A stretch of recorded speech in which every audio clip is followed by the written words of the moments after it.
salaamaaleykum mbokki ak xarit yi ñoo ngi leen di nuyu di leen ziar di leen màggal ci ajjuma ji di leen ñaanal yàlla bésum jàmm ñu fàttali nii rek ajjuma su ne rek dañuy am li nga xamante ni mooy suñu page sportive Soxna Fall fas yéene dikkat ak ñun rek ci tàggat yaram gi bi gi dafay ñëw ci incroyable mais vrai bu ko defee rek ñu gën a am li nga xamante ni moom mooy l'actualité Mamiko moom xam naa ne mi ngi bëgg dugg en direct Mamiko qu'on salue au passage waaye suba lañ koy dig daje fii ci Subatel Fama Ba tamit ñëw ci suñu touche musicale du jour xam naa moom it dina saytu ba xam rek artistes yi nan lañ dundee Covid-19 bi Louisa Dianti nous tiendra toujours compagnie dans la permanence Papa San Seck ci kanam tuuti mu ñëw rek ngir ñu wëyal ci actualité Soxna Fall nuyu naa la noo def. sant naa bu baax Asma di la fay bu baax a baax di la rek wax juma mubarak ak ñëpp ñi nga xam ne ñi ngi ñuy teewlu di nuyu Biggi bi nga xam ne l'école buissonnière lay def loolu gëj naa ko gis tan xale Fama la plus belle macha allah Louisa Diandi la jolie tam maa ngi lay nuyu di leen jaajëfal tam yéen ñi xam ne yéen a ngi teewlu Subatel sur Sen TV wala te seen téléphone sur Facebook di seetaan Sen TV officiel jaa ngeen jëf. Merci beaucoup Louisa Diandi bonjour. noo def. yaa ngi si jàmm. maa ngi si jàmm bu baax. xaaral ma taal rek wax ji gën a jib. maa ngi si jàmm bu baax a baax ma bamtuwaat ko. waaw kay macha allah. Asma Fama Biggi. oui. Soxna maa ngi ko woyalee noonu. si ñooñu seetaan. macha allah Biggi noo def. Ça va très bien. Tu vas bien ce matin. Oui, je vais très bien. naka koor gi. Ouais, ça va. On essaie de s'accrocher quand même. Bonjour à tous, bonjour aux téléspectateurs et bienvenue dans Subatel tey incroyable mais vrai la indi mais ci kanam dinañ gën a xam li ñu indi parce que ay yëfi liir yi ñu sàcc la. doy na waar. Fama Ba noo def. ça va Asma maa ngi lay nuyu di nuyu Soxna macha allah suñu lingeer gi. Soxna yaa ngi nice nii ah. sa musóor ni nga ko sànnee sax mi ngi rafet. Louisa yow tamit maa ngi lay nuyu Biggi nuyu nos amis fidèles téléspectateurs di leen ziar bu baax a baax si àjjuma ji. alors doo leen wax si Mamiko mi doon dugg en direct nii. lu nekk mi ngi fi xew de. lu ne. lu ne ngi fi xew. ñi naan ma photo ma ñi indi seen téléphone yi di sonné. Mamiko ndeysaan dama ko xool vendredi bi rek te ay waay ani Mamiko rek moo woo ko ndeysaan. fu bëgg turam. waaw fu bëgg turam. elle veut venir xam naa moo tax. non dafa demain lañ koy nostalgique daje si santé. Subatel day ñëw samedi. oui dafa bëggoon ñëw vendredi. waaw gis nga tamit. ok. Aïcha merci beaucoup on fait place à la page sportive on retrouve tout de suite Soxna Fall dans le desk sport.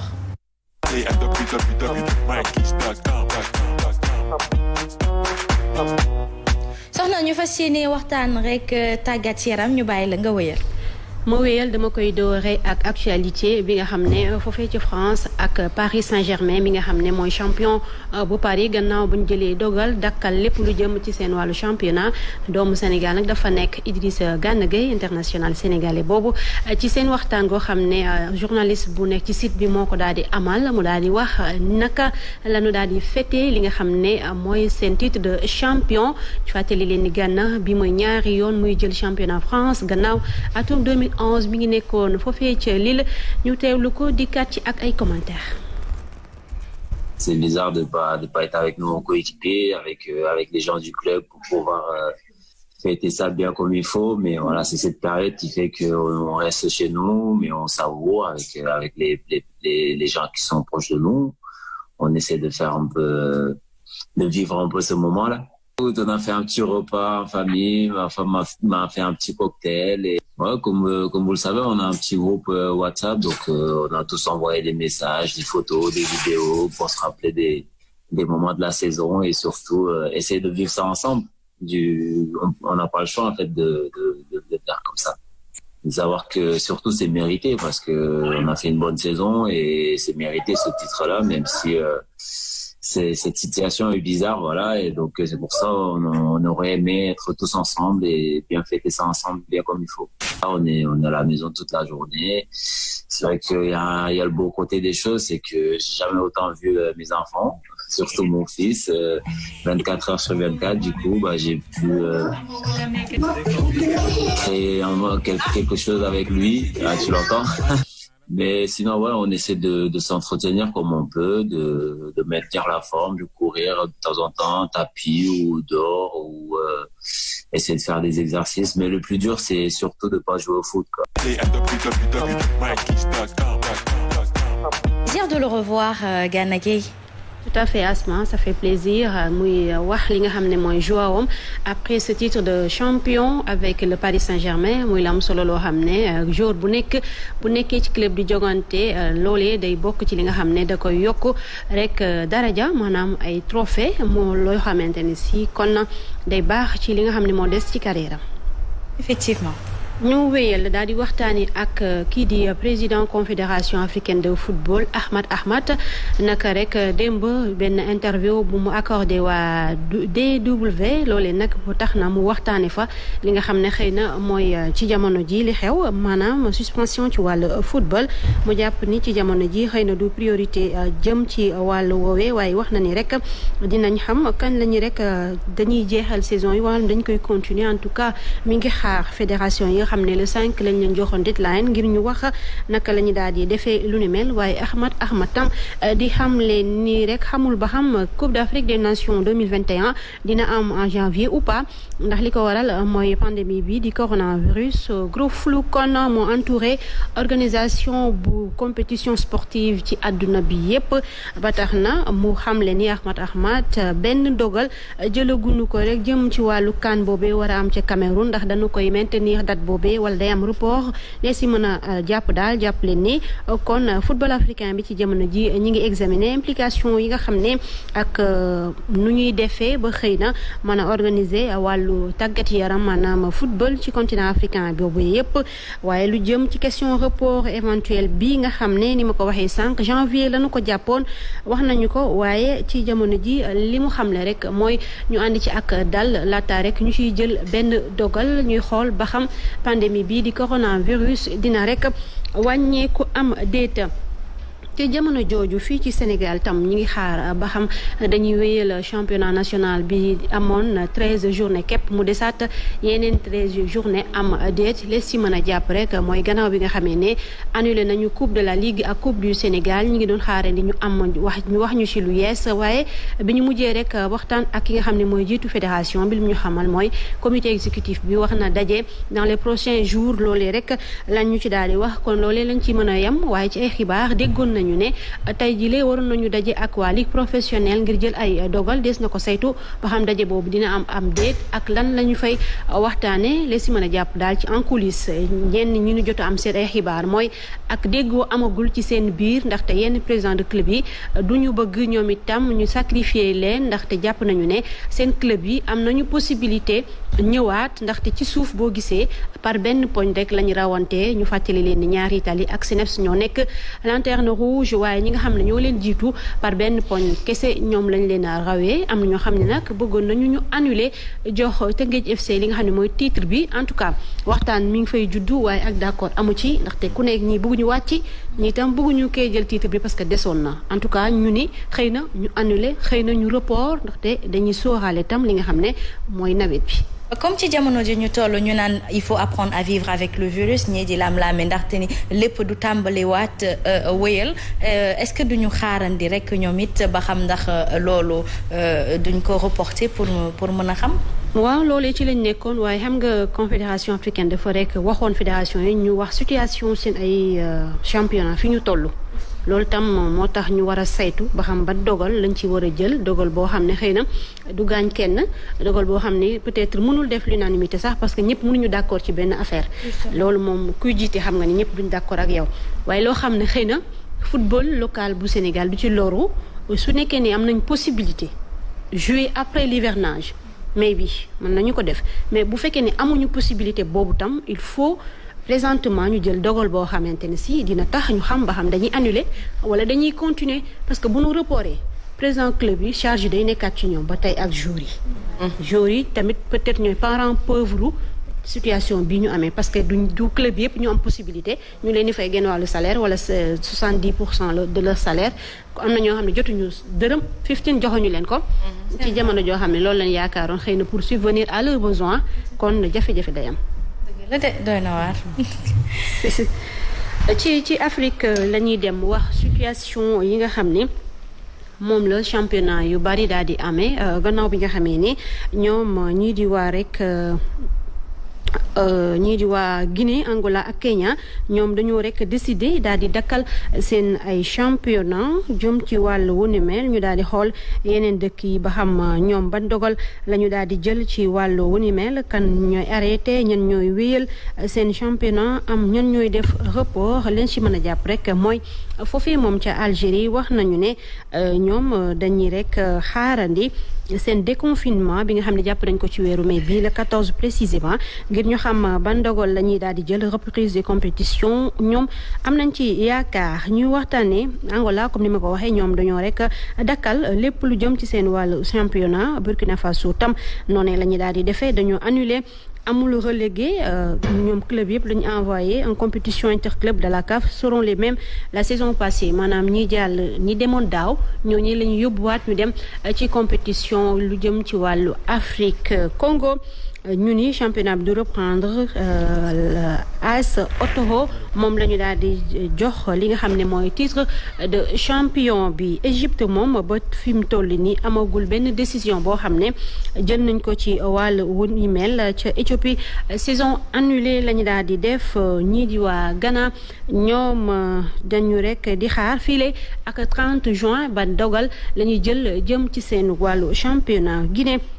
saison dañoo annulé seen saison définitivement ñoom itam ñu daal di basé wu rek ci li nga xam ne mooy classement aller bi ngir mën a rek attribuer li jëm ci titre bi kon Orea lañu ko daal di jox Kenya daal di arrêté définitivement ñii di waa Libéria tam saison annulée lañ daal di amal waaye wax nañu ne dinañu amal ay play off yoo xam ne ngir ñu désigner ñi war a teewal seen dëkk foofee ci compétition africaine yi ñii di waa Mali ñoom am nañu yaakaar daal di reprendre li nga xam ne mooy seen championnat jëm ci seen wàll Maroc tam ñu daal di wax di rek dinañu jël li nga xamante ne si dogal ngir daal di xool ba xam dañuy wéyal seen championnat am déet Île Maurice daal di nañu arrêté ñoom seen championnat ñu waxtaanee Rwanda ñu ni ñoom décision bi dogal bi maanaam le 30 mai la ñu koy daal di jël ñu jàpp dem foofii ca Tunisie ñu espérer reprise jëm ci championnat bi lu ko dooree le 10 ak le 15 juin Zambie jàpp ni juin ñoom dinañ reprendre loolu ak lëf la rek ci situation dëkk yi nga xam ne fu ñu toll ak seeni championnat. alors ñu seetlu ni Soxna Fall ñi ci bëri dañoo annuler seen championnat dafa mel ni dañuy daw année blanche bi ba tax ne dañuy sukkandikoo ci li jot a xew ñu door a àtte ñu daal di àtte rek joxe li nga xamante ni mooy le titre de champion. voilà wax naa ko sànq ñi annulé am na ñoo xam ne dañu attribuer seen championnat. comme phase aller bi ñu jot a joué. fi mu yemoon ki jiitu dañ ko jox mais am na dëkk yoo xam ne wàcceewuñ kenn. parce que championnat day am Ligue 1 Ligue 2 am amateur entre autres national ak yooyu. léegi boo jëlee ndàdda ci fin championnat bi ñaar ñi jël ndàdda dañuy wàcc. ci jamono ji nag moo tax mu métti comme jeexagul te phase aller rek lañ defoon ñun suñu réew laa jël exemple quoi. moo tax ñi nga xam ne dañuy ne ci suuf xëy na duñu nangu trop ñu wàccee leen. ci jamono joo xam ne ñi leen devancé par benn poñ moo tax seen diggante. alors il reste 13 journées mën nañ ko rattraper mais tamit diriger c'est savoir prendre des décisions. surtout cela. booy diriger da ngay peut-être concerter ñëpp. ku ne nga daal di recueillir xalaatam waaye le dernier mot doit te revenir. effectivement parce que loolu moo tax xëy na ñu jiital la looloo tax ñu teg la fi. parce que maa ngi la bëgg a wax ne Sénégal mu nekk problème te ñi nga lim ñii ñëpp. est-ce que du amuñu même chose te pourtant jël nañu la décision d'annuler parce que saison bi daanaka moom. jeex na mënatul ne. duñ ko reprendre comme ni mu doon ñëwee. supporter yi ñëw peut-être à huis clos lañ koy def wala ay xalaat yu mel noonu sax. moo tax comme li nga wax rek jël décision du neex ñenn ñi tamit dinañ ci gàllankoor mais il faut prendre une décision. mënut a ñàkk de parfois. da nga métti na de ah. ñun dañoo métti de Afrique calcul yi bëri. calcul yi bëri. ku nekk bëggoo ku la mere. en fait sport bi dafa. on n'en parle plus parce que nit yi dañu dem ba fàtte ko commencé ko fàtte c'est vrai que sur les réseaux sociaux ay nit dañ fay nekk di commenter di dire que ni on a besoin de sport actuellement Paris foot bi doxul et cetera yeneen ak yeneen. mais tey jii bu ñu demee bay dégg li soxna di wax maanaam loo xamante ni ñii fayeeku nañ ñii fayeeku wuñu. ñii problème am na wala amul vaudrait mieux ñu annuler saison que ça soit au Sénégal ou dans d'autres pays. oui vraiment c'est désolant oui. soxna. ñu ngi noonu kon nañu xool les conséquences peut-être ak les avantages yi ci mën a am ci annulation saison ñu jël décision bi le plus rapidement possible pour permettre quand même au président de club de s'essouffler un peu. waxtaane xibaar ba tey dem biti réew xool gaynde yu Sénégal yi fa nekk moo xam ñu ndaw la moo xam ñu mag la ci jamono ji lan mooy seen ay actualité ñu waxtaane doomu Fadiga bi di Noah Fadiga ñu ni ci jamono ji dañ ko sollicité foofee ca Belgique ndax dafa réaliser saison bu baax foofee ca D2 ca Hollande ñu ni mën na am chance am foofee ca Belgique nga xam ne lii di maladie coronavirus bi moo jeexal boobi championnat foofee ca Pays-Bas waaye jàpp leen ni ndaw bi baayam de international sénégalais 20 ans rek la am ñu ni def na fa réussite bu am solo jëm ci wàll wi kon am na 1817 minutes de jeu ci 25 apparitions ak 21 titularisation mu nekkoon ci viseur wu rek Marseille depuis un bon moment Mbaye Niang caché wul maanaam nëbbul intérêt ngir daal di rejoindre club phocéen bi ñu wax ni rek ni ci jamono ji attaquant sénégalais bi ñu ni moom mi ngi rek wéy di séduire club boobe ci dossier bi ñu ni Mbaye Niang mooy décidé waaye ren mu am tamit wax bu mu ci war a wax jëm ci wàllu wooy ndax dañ koy bàyyi am déet en tout cas li ñu xamle ci ay xibaar mooy waa ren mu ubbil nañu ko rek bunt bi ngir xëy na mu mën a dem foofee ca Marseille dina dem am déet en tout cas wax nañu ne tam Mbaye Niang nekk na ci viseur beneen club bu gën a rek ëpp doole kii di rek Marseille ñu ni club la boo xam ne ci 8 européens yi topp 8 européens yi ci la daal di nekk ci 3 dernières années yi ñuy daal di toll ndax Mbaye Niang dina dem am déet en tout cas wax nañu ne jox nañ ko digal ngir bu bëggee dem keneen doomu Sénégal Kalidou Koulibaly ñu ni ci jamono ji Newcastle la gën a jege ci ay xibaar waxoon nañu sax Paris Saint-Germain bëgg na ko waaye dafa mel ne antowul ba léegi Manchester United tuddoon nañ ci Liverpool mu ni noppi woon na rek ngir xeex ngir recruter international sénégalais bi waaye boo moyul ñu ni foofee ca Newcastle am nañu tam avancement bu rëy ci wàll wi ngir rek daal di enrôler défenseur sénégalais bi nga xam ne depuis quelque temps moom ñu ngi koy dégg fu bari les si mën a jàpp rek ñu ni daan nañuy offrir benn salaire bu toll ci 12 millions d'euros par an bu ñu sukkandikoo ci Sky Sport ñu ni défenseur bu Sénégal bi ñu ni dafa rek am bëgg amalaat beneen projet bu ambitieux jëm ci wàllu carrière am affaire à suivre kon ndaxam day dem foofee am déetam ñu indésiré ko ca Bruges Mbaye Diagne la ñuy waxtaanee ñu ni boo moyul dina delluwaat foofee ca Galatasaray ci gannaaw bi nga xamee ne période bi ñu ko prêté woon foofee ca Belgique jeex na avec l'avènement du coronavirus bu dee jeex na rek club turc bi nekk ci période bu difficile ci wàllu surtout koppar ñu ni waa fixé na prix Mbaye Diagne bu ñu sukkandikoo rek ci xibaar yi nga xam ne daat nañu koy rek recoupé jëm ci wàllu ba tey international sénégalais bii di Mbaye Diagne ñu ni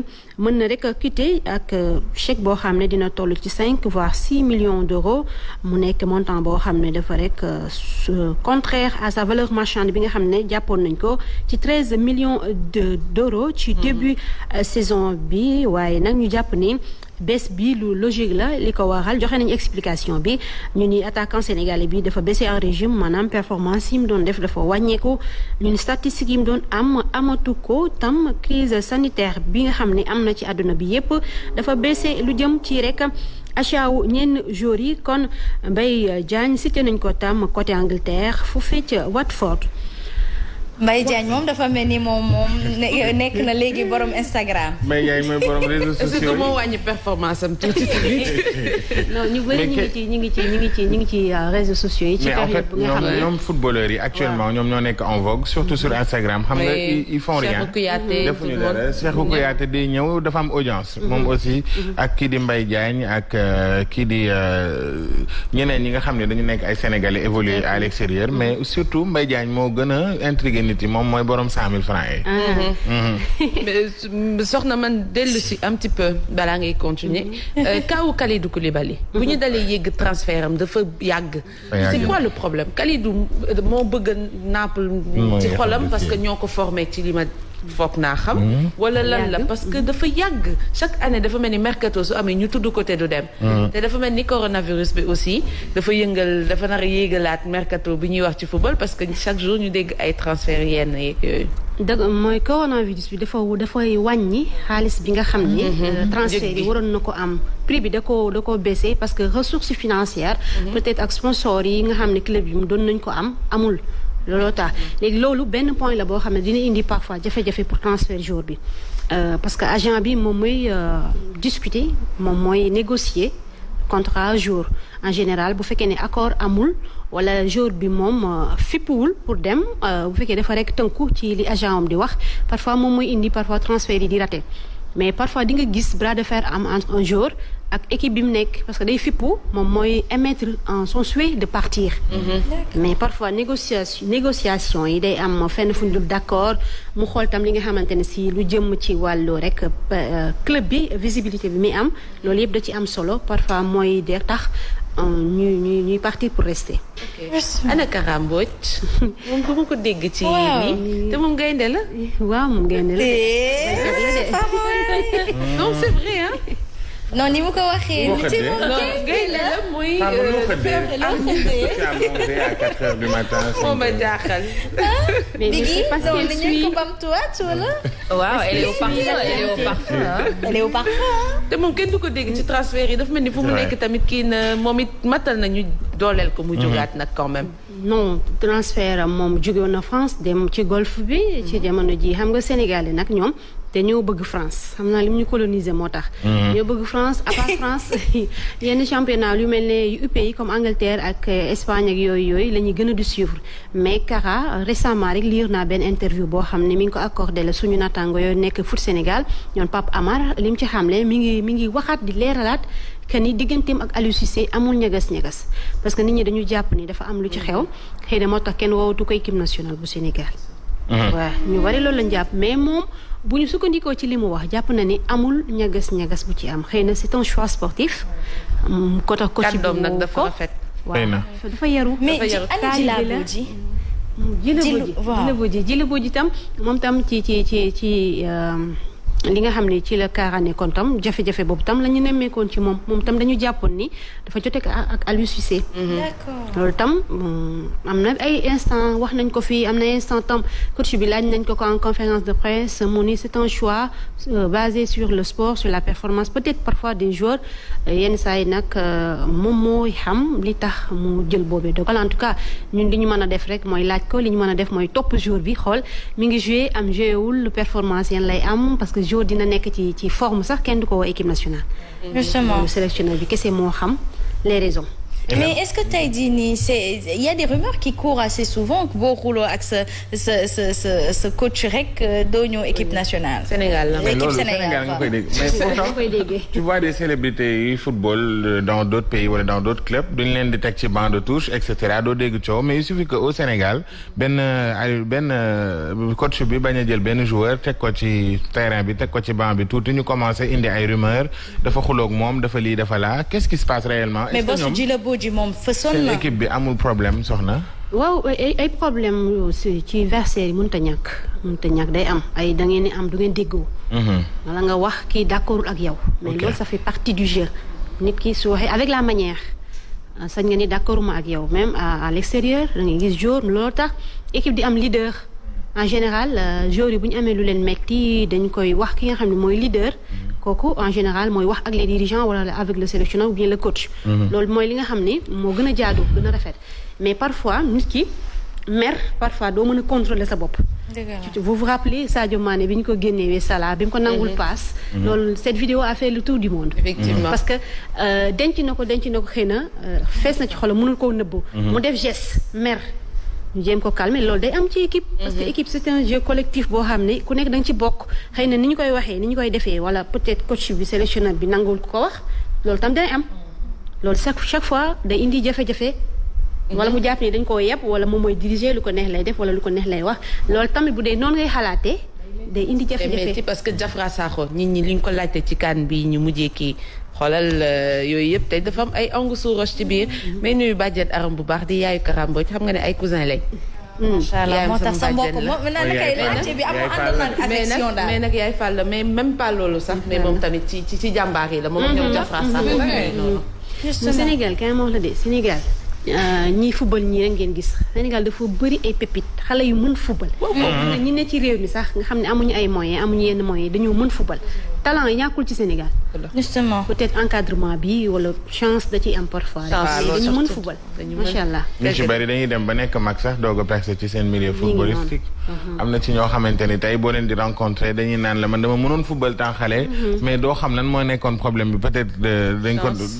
des fois chance la aussi mais des fois di nga gis koo xam ni day am problème mu collaboration ak ay coach wala ay dañ ko neexul a jaay wala après waaw voilà entourage am je sais pas mais xam naa Jower kooku tamit ku am talent la daanaan la te kiiwul et je suis le foot attention Louisa mais d'accord mais c'est très bien d'ailleurs tu connais les Wags Asma xam nga Wags les Wags xam nga leen les femmes de footballeurs oui kii je crains que ni moom benn la ci non c'est que Biggi nag people bi ñu indi fii sa nekk ñu 100% mais ku nekk ak li tax ñu teg la fi nag. loolu it am na. Ah bon donc c'est vrai. Ah mais non du tout.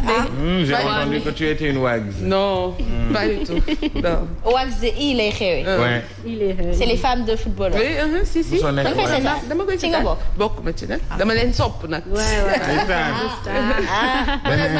madame Mané Sadio Mané pare na. mën naa nekk madame Mané xaw ma nag. Sadio kon da nga bëri ci ay morom nag. yaa ngi TikTok de. Mariama Souane yaa ngi dégg suñu cancer boobu nekk Sédhiou mbokkam la xaritam la moom tam di ñu jàppale bu baax a baax ci suñu liggéey ñu ngi lay def un coucou. Fama nee na moom Sadio la. Sadio ñi ko nobu bëri nañ ko waxte soose la mën naa jàng soose. mooy yow mu ngi xëcc mbokk bi ni dëgg la. keroog Mbaye Diagne nee na ko Sadio xanaa xale bi nga doon wax ni que 17 ans la am sa yaay war la ko may war la màgg parce que y a 3 ans. am na 20 ans taxu ko. femme de footballeur yi nii nag jabaru Messi. mais tu peux être une Wags on sait. oui on ne sait jamais hein. mën nga nekk jabaru Cristiano Ronaldo ou autre chose. Cristiano Ronaldo dafa mel ni temps yi moom il a trouvé sa paire. et sa femme l'a assagi mais vraiment beaucoup. C'est une question de paire on dirait l'amour. Il a maintenant une vie stable et c'est important pour la carrière d'un professionnel surtout.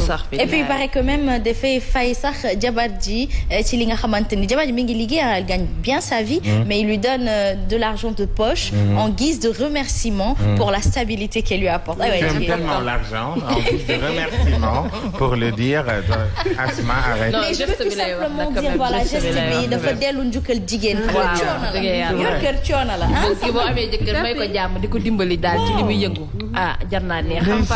jël doomam yëpp uuf ko. jël yaayam bëgg ko. jël doom yëpp surtout. xelam nekkati du sénégalais rek mën a sëy de. Cristiano voilà. mais il y a un footballeur j'oublie son nom te mu dëkk Médina. te mu nekk te mu am jabaru tubaab bi ndiroog sénégalaise il s'appelle comment. Idrissa Gana mais jabar ji c'est comme une sénégalaise. et puis elle apprend le wolof. oui day sol jesner di sol tay baas di sol jigéen bu bëgg laa lay wax nii. et ba pare fiir teg ci la femme de Ghana. waaw bokku leen sur Instagram du tout. scoop mu ne. mais ne la femme de Ghana dafa fiir sur Instagram. bu xam nga Ghana xale yi dañ ko bëgg. lu ñu wax rek da ngay gis da doon répliquer di wax ay affaire ah. mais nag alalu golo ca lex ba nag man ànd naa ci nag alalu golo ca lex ba boo yoree fasu naarum góor da nga koy xam. à la coupe du monde ñoom ñëpp la plupart seen ay jabar dañ fa nekkoon. man dew ma woon seen fi ñu loger sincèrement mais j'ai une consoeur bu ñu àndaloon moom dafa doon dem. parce que ñoom émission yi ñu doon da leen doon permettre ñu dem jël jigéen et tout mais quand il revenait elle m'a raconté parce que ñoo bokkoon chambre d'hôtel elle m'a raconté fiiraange gi ne si seen jabar yi ni leen di xoolee. dëgg la kat et tout mais c'est normal. c'est normal nekk jabaru footballeur yombul de. dëgg la yombul. lu ñëpp di xëccoo. am fort la. oh magnifique moi j'adore la mort. confort daal gis nga ko ak taille basse. gis nga lii laa la doon wax. elle s'habille sénégalaise. mais noonu la yow gis nga nag boo amoon. Biggi waaw mu nekk ivoirien nga nekk sénégalaise. waaw da ngay dem ñuuxu ci culture am. waaw mais noonu la di. léegi noonu c'est normal et puis Biggi non bu gën a dee dama gis ko xamante ni dafa xool tuuru jëkkër ji bind ko lire ko rek ne le nom de mon mari est calligraphique ma ne ay waay jigéen ju bëgg. waaw. ok. macha allah le summum nee na ok. le summum. fii ay scoop rek a fi génn. suba teel la. doy na waar voilà ñu terminer rek ak président bu rek Lyon Aulas moom tamit chaque fois mi ngi wéy di def buzz. foofee ca France bi ñu attribué titre bi moom d'accordul ba tey Aulas parce que lii di rek clubam di Lyon moom du dem Coupe d'Europe parce que 7e la daal di classé ci lu ni mel moo tax muy critiquer boobaak léegi Aulas. maam Seydi kii Olympiakos la mooy coach bi maam Seydi na ñëw benn yoon rek voilà. koor gee ka jàpp rek. ma wéy ci ki ngay wane wala ma continuer ci Aulas. xam te comme mooy pas boobu day xëdd continuer waa kay bàyyi ma continuer ci kii kon ñëwaat ci Aulas coach Pedro Martins mooy coach bu rek Olympiakos li tax mu intéressé ñu surtout mooy club bi mu yore dafa am ay international sénégalais bokk na ci Ousseynou Ba ak Pape Abdou Cissé bokk na ci ay effectif am kon ba 2022 wax nañu ne dafay rek rester foofee ci Olympiakos ni ma doon waxee sànq Aulas la ñuy waxtaane laataa ñuy jeexal ci Série A bi voilà mi ngi nii kon mu ni ay plainte dina ko rek déposé ngir rek nanguwul li nga xam ne mooy dogalu arrêt prématuré bu championnat bi kon président Lyon bi ba tey mi ngi ci xeex bi mu daal di nekkoon jeexale ak Italie foofee itam ci série A bi gouvernement italien bi ak dirigeant yi bu série A bi amaguñu accord ngir rek dooraat lu jëm ci compétition bu ñu mel ci jamono ji ñu ngi xamal ni gouvernement bi mi ngi examiner protocole médical bi nga xam ne fédération italienne bi proposé na ko ngir xool naka la ñuy def ngir dooraat lu jëm ci seenu saison mën a àggale lu jëm ci seenu championnat ñu ni yenn média italien yi buñ ci sukkandikoo ñu ne ñaari problème majeur moo concerné benn bi mooy nombre important de tests bi ñu effectué du coup loolee mën na leen a privé la population bi wala tam comportement ban la rek jour yi war a adopté lorsqu'un jour est testé positif ñu ni ci jamono ji 4 jours yu Sampdoria testé na leen positif loolee ñu daal koy xam ne naka démb Fiorentina avait déjà annoncé que 3 de ces jours tam ñoom itam dañoo amoon lu jëm ci coronavirus bi loolooy tax muy jafe torop ngir ñu xam kañ la ñuy rek daal di dooraat bi les saisons foofee ci Italie ngir daal di koy àggale jëm ci seenu wàll ma yemale foofu rek actualité sport yi. merci beaucoup en tout cas macha allah ça nous a. c'est riche. c'est riche baal ma rek ma nuyu parce que gars yi ñu ngi ñuy suivre justement Honoré Gomis depuis Turquie. itam ñoom ñuy fàttali ni ñoom itam dañuy dooraat seen entraînement le 11 le 12 juin la ñuy def seen saison daal di koy wéyee continuer ko Honoré. un coucou à toi. gestu ñu Honoré. nañ ñi gestu nag. waaw gestu maanaam. gestu comme ni Charles war na gestu rek xam nga gestu dafa am solo. Charles ku baax la. gestu la Charles ku baax ndeysaan ku baax. Digi bu mu nekk rek. insister ci Honoré bi. Charles dafa baax xam nga Charles insister ci Honoré bi. nuyu ko Honoré bi nag na ñëw na ñëw. Honoré Gomis. Gomis insister xam naa li ma nee naa la Honoré ku baax la moo tax ma jëlee ko ci Charles ñoo bokk xeet. yéen tam jëliwu leen tamit. man dañoo ñeme billet. waaw dañoo bokk ndeg bay billet. dañoo gaaw vraiment nit bu baax xam nga instant nee na ko Gomis a gaaja. Gomis a Gaaja gaaja. kenn du jaago yi. j'apprends Honoré tu es bien. yéen daal da ngeen di sàmm woyaat fii. tonton Charles gaawal ñëw. ndax sutura gi non daal moom jaru ko ñun dañ koy fekk ji n'est-ce pas. waaw dañ koy am mais Honoré Gomis tamit na dikk. merci beaucoup soxna. je vous en prie. waa kay nag tàggatu ngeen ba pare. waaw. yeewu ngeen. yeewu na. ñu tàmbalee incroyable mais vrai wala ñu dem musique ñu yeewuwaat bu baax. nañ détendre tuuti ci musique wala. Aïcha ñu dem musique on retrouve tout de suite Fama Ba dans la rubrique musicale.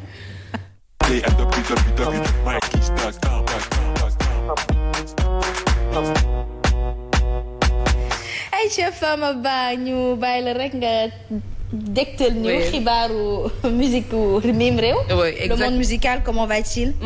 Exactement Asma muy plaisir à chaque fois mais tey nag dañuy def ba tey des ci stay at home moom la ñuy daal di des rester chez vous. donc ànd ceeg ñi nga xamante ne ay porteurs de voix lañ ci wàllum animation wàllum présentation télé et autres ak ay artistes aussi ñu daal di dem seetaan ñoom itamit ñi ba tey ñu ngi lancer seen ay messages. ñu daal di koy seetaan dellu.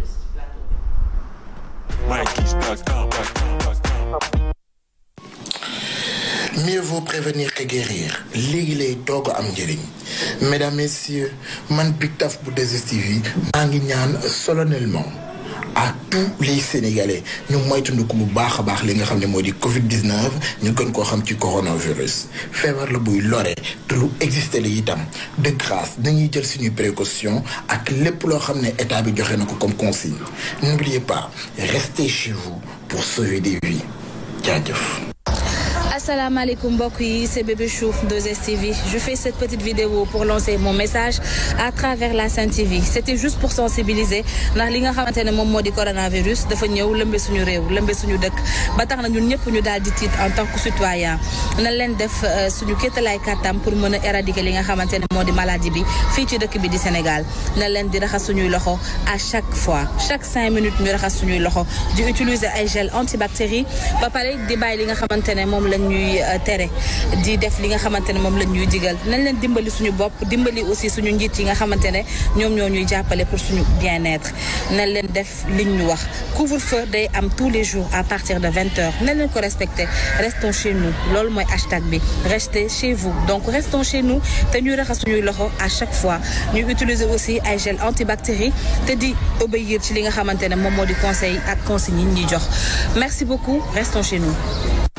salaamaaleykum Sénégal salaamaaleykum àdduna Alima Ndione animatrice groupe des médias dañu am ñun ñëpp benn ennemi en commun mu di coronavirus wala Covid-19 raxas suñuy loxo ba mu set wecc ndax fagaroo gën faju nañu raxas loxo yi au minimum 30 secondes moytu dajaloo kuy sëqat tafal sa concu boo sentiree yenn symptômes yi ci yow demal gaaw hôpital ndax nga mucc waaye muccal say jege ñaale coronavirus wala Covid-19 ensemble nous vaincrons.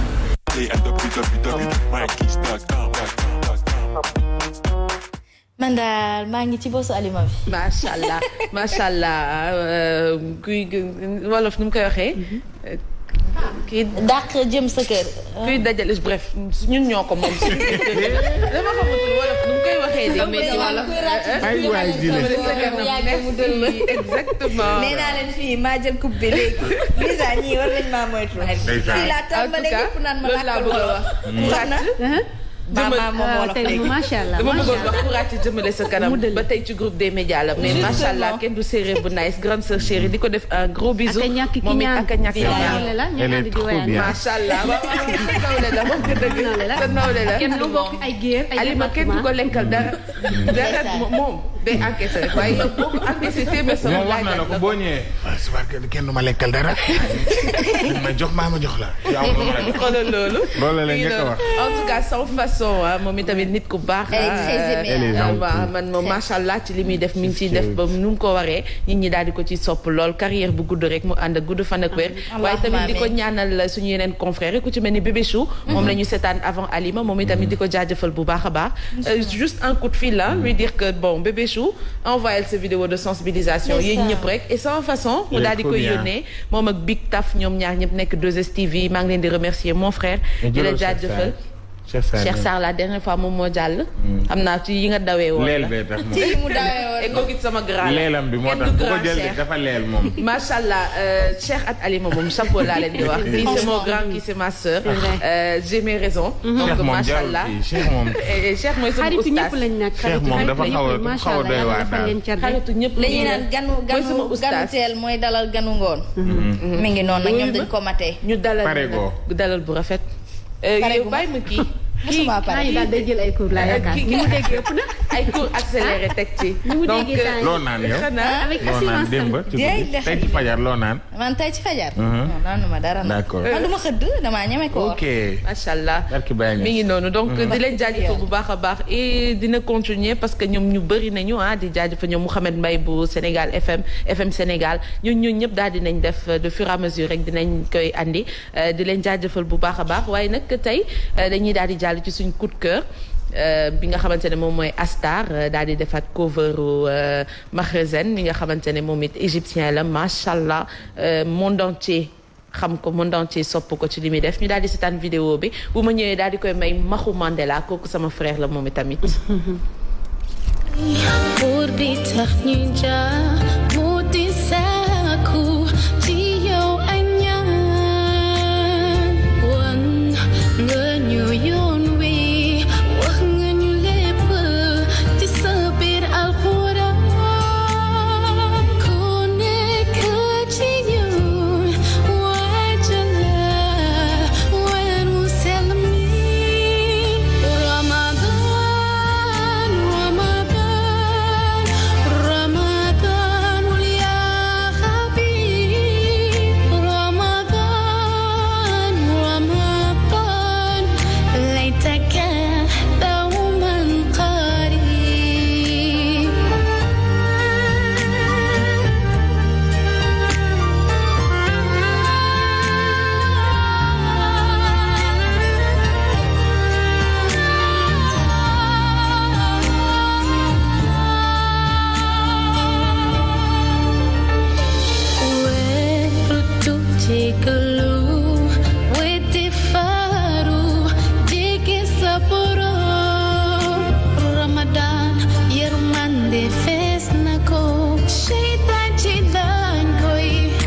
j'aurais préféré l'avoir en plus naturel, en plus dans son âge en fait, en plus dans son ouais. Exactement, tout à fait Asma. D'ailleurs lu tax ñu andi ko comme cover la rek Mahrezane comme ni ma ko waxee moom itamit ñu bëri dañu reprendre Ramadan bi. Ça a été repris par je peux dire plus de 100 fois 200 000 fois. Sénégal moom reprise yàgg na voilà sax ay Abiba reprendre. Voilà gis nga mi ngi noonu donc de par côté talent am sax a tax ñu daal di koy andi mais man un petit conseil bi nga xamante ne loolu laay xaw a joxe tuuti pour côté Asma. Astar oui tu as tendance à confondre mais c'est bien. Exactement mu di que comme par exemple woy bii nii. mënoon na bañ a laaj maquillage elle est naturellement jolie. oui am nañu tamit li nga xamante ne mën na ko camoufler woon boppam et tout yeneen ak yeneen te it gis nga sama maam daf koy wax day xool ay sëtam rek nit ki gis nga yow di nga dund sa jamono ci jamono jàmbur.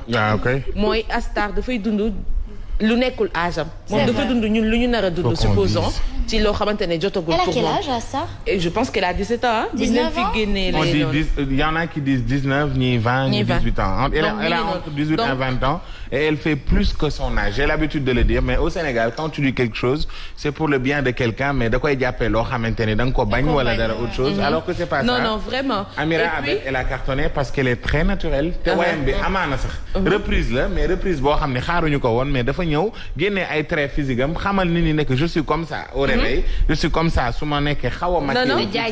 même pas loolu sax mooy bi Chéri Coco la ñu wax waaye moom mu jël vidéo booy seetaan day mel ni maamam lay la nopp. di ko xëccoonte donc yooyu noonu yëpp day refléter nit ñi kuy gis am na ñoo xamante ne visuel bi la ñuy basé wu am ñoo xamante ne dañuy gëmm rek. et puis nit ñi on est en quête du naturel Fama. exactement on est en quête du naturel. ak tamit xam nga lan gis nga boo nekkee. nekk ci benn milieu muy rawatina musique nga am génération boo xam te ne da nga ko bokkal ay nit reste humble et modeste. justement soo xamul nit dégg nga kii ngi cartonné jéem koo xam pour bés bu ñu la ci interviewé encore moins nag nga xam ko di faire semblant ou autre. donc cette génération El Hadj Keita keroog dafa dalal Sidi Diop live Instagram. te ñoo tolloo xool loolu nu mu rafetee. ñoom ak ñoom Pagaye Mbaye réeréw ñu benn yoon. Youssou Ndour Omar Pène Thione Seck Baaba Maal réeréw ñu benn yoon. Pape Diouf Wally. jubóo nañu fii ci Instagram bi. mu wéyal ko lu neex. donc sa génération jéem leen a xam. waaye buñ la nee diw xam nga ko ci live Instagram yi ñu ngi koy gis de n'est-ce pas Biggi. seetaan naa ko Griff moo ko doon def Griff Diouf mu dugg ñu ne ko ndax xam nga Amira Abed mu ne je ne la connais pas. ñu kii.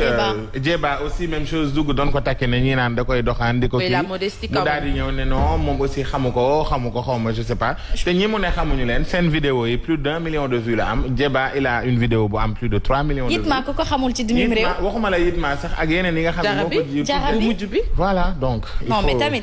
mais moi je pense juste que.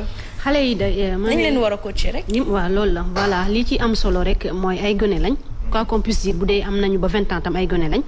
dañu leen war a encadrer environnement bi ça joue ci carrière nit buy nga xamante ne si star la.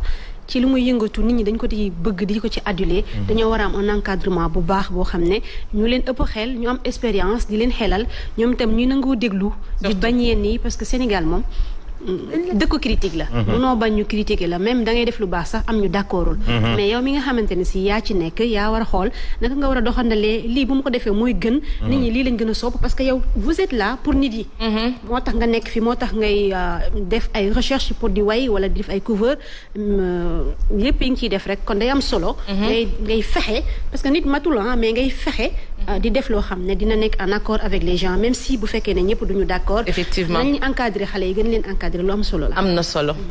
Luisa. li ma si yokk daal mooy musique partage la.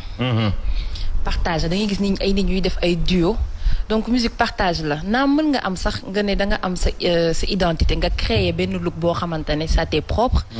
mais quand même que ça réponde au code culturel en fait. parce que tamit copier c'est bon mais tamit nga yokk si li nga xamante ne yow moom nga moom loolu la tamit fi nga ko dëkk. culturellement loolu la laaj loolu tamit baax na.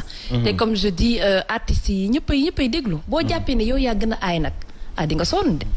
tu sais que le producteur de Rihanna le premier producteur il était assis avec Beyoncé moo déglu mu daal di nekk producteur bi ne Beyoncé je crois que cette fille est femme talent mais j'hésite Beyoncé ne ko miser ci moom nga jël ko te pourtant jamono boobu moo doon cartonné. te amaana bu bañoon du ko jël te du agsi fii tey. dëgg la donc c'est sûr que ni moom humble bi mu am ba nangul talent bi nga xamante ni Rihanna am na ko te étant jeune elle était très très jeune jamonoy Pon de Replay ba mu ko jëlee loolu moo ko cartonné loolu indi ko fi dafa jàll autre chose fu mu toog Rihanna ci boppam moo koy waxal boppam ne daf ko jëloon comme idole et cetera mais actuellement Sénégal pour ñu agsi ci niveau boobu dafay metti parce que des artistes yoo xamante ni ku ci nekk amaana nanguloo sa morom sax li mu doon pour te dire que ni ñoom seen biir si boppam ils ont de sérieux problèmes ak li nga xam ne rek dégg nañ ko xam naa mooy Sodav bi moom xam naa seddoo bi ku ne ñaar fukk lay am nag et puis même Fama tey jii dañuy xool featuring da ngay gis Cardi bi mu génnee États-Unis ñu gis ne ni c'était une concurrence pour Nicki Minaj ñu defal leen featuring ku nekk wane sa talent loolu état d'esprit d'acceptation du statut de tout un chacun Tiger Chris Brown ñoom ñëpp noonu lañ def mais lan la ñun pourquoi ñun mënuñ def yooyu Asma gis nga fi nga waxee nii man fa laa bëggoon revenir sax que dire que ku ci nekk mën nga am sa talent boobu kii gën a ay kii mais pour andi jàmm seen biir ngeen def featuring tey on peut s'attendre à une vidéo boo xamante ne un son de Abiba Amira Abed Astar Abiba da koo partagé. ak kan. Abiba dafa partagé. bi Amira Abed génne dafa ne ma princesse je l'adore. ñëpp a ko partagé. te am na fenn foo xamante ne da nga fay toll situation. dina la toll foo xamante ne li ñuy wax dire nga hypocrite. dafay xaw a ñaaw ce sera trop dire mais am na foo xamante ne nga rafetal sax mooy gën pour ñeneen ñi ñu koy daal di gisee mais donc mi ngi noonu mais ñu ngi koy encourager elle a une super belle voix. qu'elle reste vraiment naturelle di déglu yenn conseils yi jéem a dund leneen ak leneen rester plus humble loolu dina si baax mu ñu koy ñaan ak carrière bu gudd. vidéo bi nga xamante ne nag moo génn ci semaine bi bu Queen Biz la.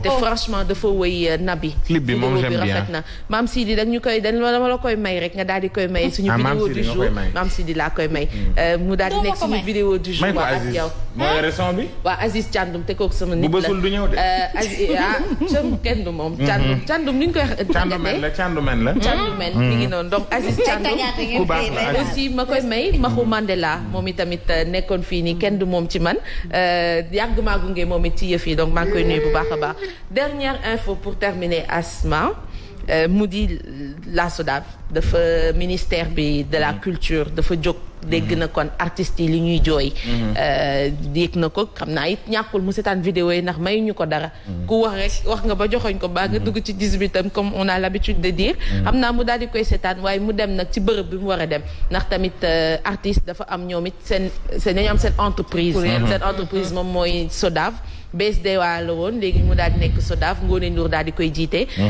déggoon nañ fi nag yu bëree bëri mayoon nañ leen fi 1 milliard yooyu yëpp déggoon nañ ko fi xaalis bu bëri yooyu it mu am yu bëri fu mu jaar seen droit d'auteur yi saa su nekk ñu daal di koy kaas mais li ñu doon kaas mu di na leen ministère de la culture daal di leen gestu na leen nag joxe na waa SODAV lu toll ci 120 millions 120 millions 603 millions 603 932 exactement loolu la leen daal di jox nga xam naa xaalis bi bëri daal moo Maxu Mandela nga ne lu mu def ma ne kooku sama nit dëgg la kay donc maa ngi koy nuyu bu baax dama ko gis ci live bi nii muy seetaan donc ci xaalis bi mi ngi noonu donc 120 millions 603 932 moom la daal di joxe rek donc pour plus d'informations dañ leen ko jox nii mais mën ngeen woote ci numéro yi wala ngeen dem SODAV ubbi na vous pouvez prendre rendez-vous au 33 889 01 06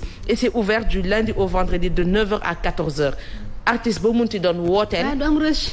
maa lay wax. jarul damay laajte ku ci nekk ñaata la war a am.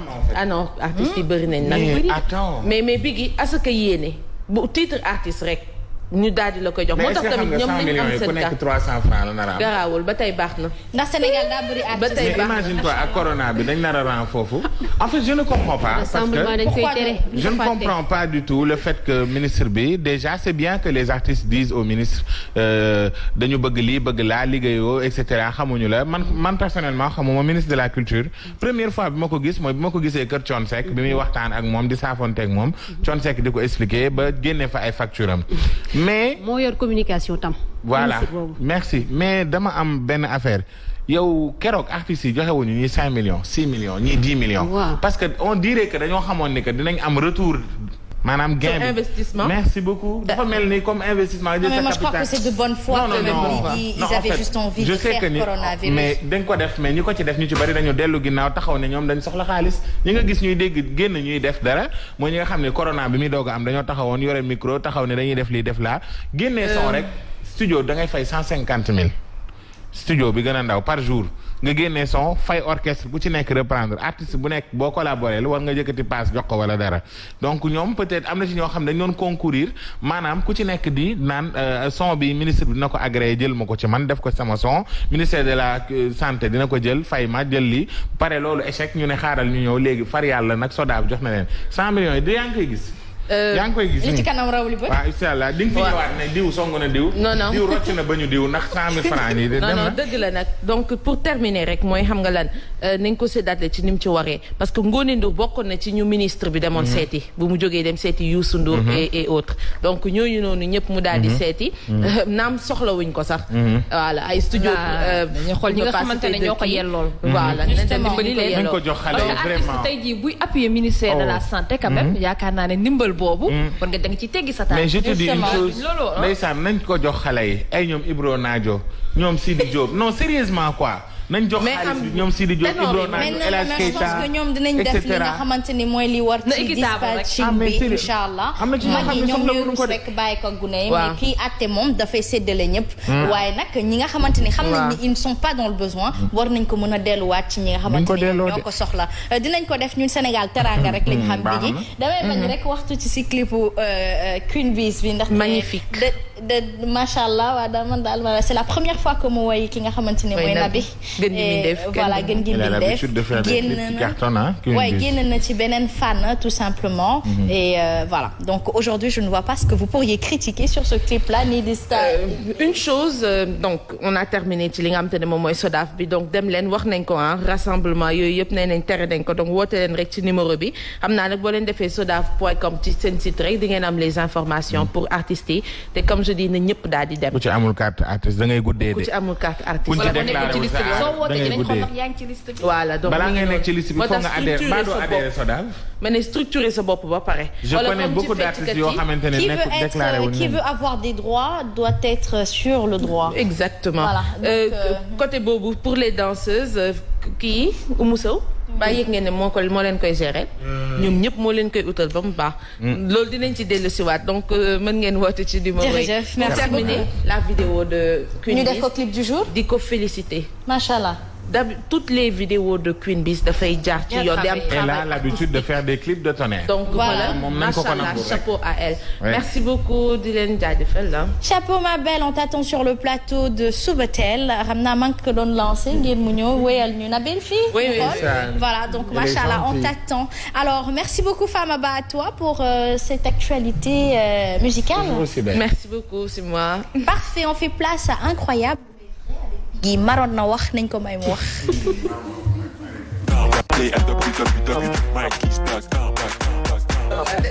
ayca yàquma la de dama laa wax sa jikko. ayca bisimilah baal naa la alors on commence dans Incroyable mais vrai li xew nag mooy lu xamante ne indeeti na coow ci Sénégal ça s'est passé il y a 4 jours ci Kër Massar la xewee benn xale bu jigéen boo xamante ni moom ak jëkkëram nag dañ doon xaar seen nouveau-né bi mu jotee juddu nag ci hôpitalu Kër Massar ba Seneweb moo ñu ko xamle dañoo ñëw daal di xamle ni que xale bi dañ ko sàcc nag benn ki ko sàcc du kenn ku dul benn femme boo xam ne dafa déguisé wu en sage-femme bi mu déguisé woo nag daal di sol blouse ak lépp loo xam ne sage-femme da koy sol te pourtant ki ko jël ki sàcc xale bi moom ci boppam dafa nekk koo xamante ni dafa amoon doom la veille mais dafa dellu maanaam biir bi dafa tuuru ñu koy massaw aussi mais li mu def jëf ji nga xamante ni moo di jël doom boo xamante ni juru ko fekk ko ca maternité ba daal di koy jël mais comme si que dafa bokk ci sage-femme yi maanaam ki bi mu koy jël sax femme bi mi ngi nettali ni que moom dafa meloon ni comme si femme bi ci biir hôpital bi la doon liggéey alors que dafa wasi noonu la veille daal di perdre doomam léegi moom aussi mu daal di ñëw jël doom ji pour mën koo sàcc ba mu ko sàccee ba dem nag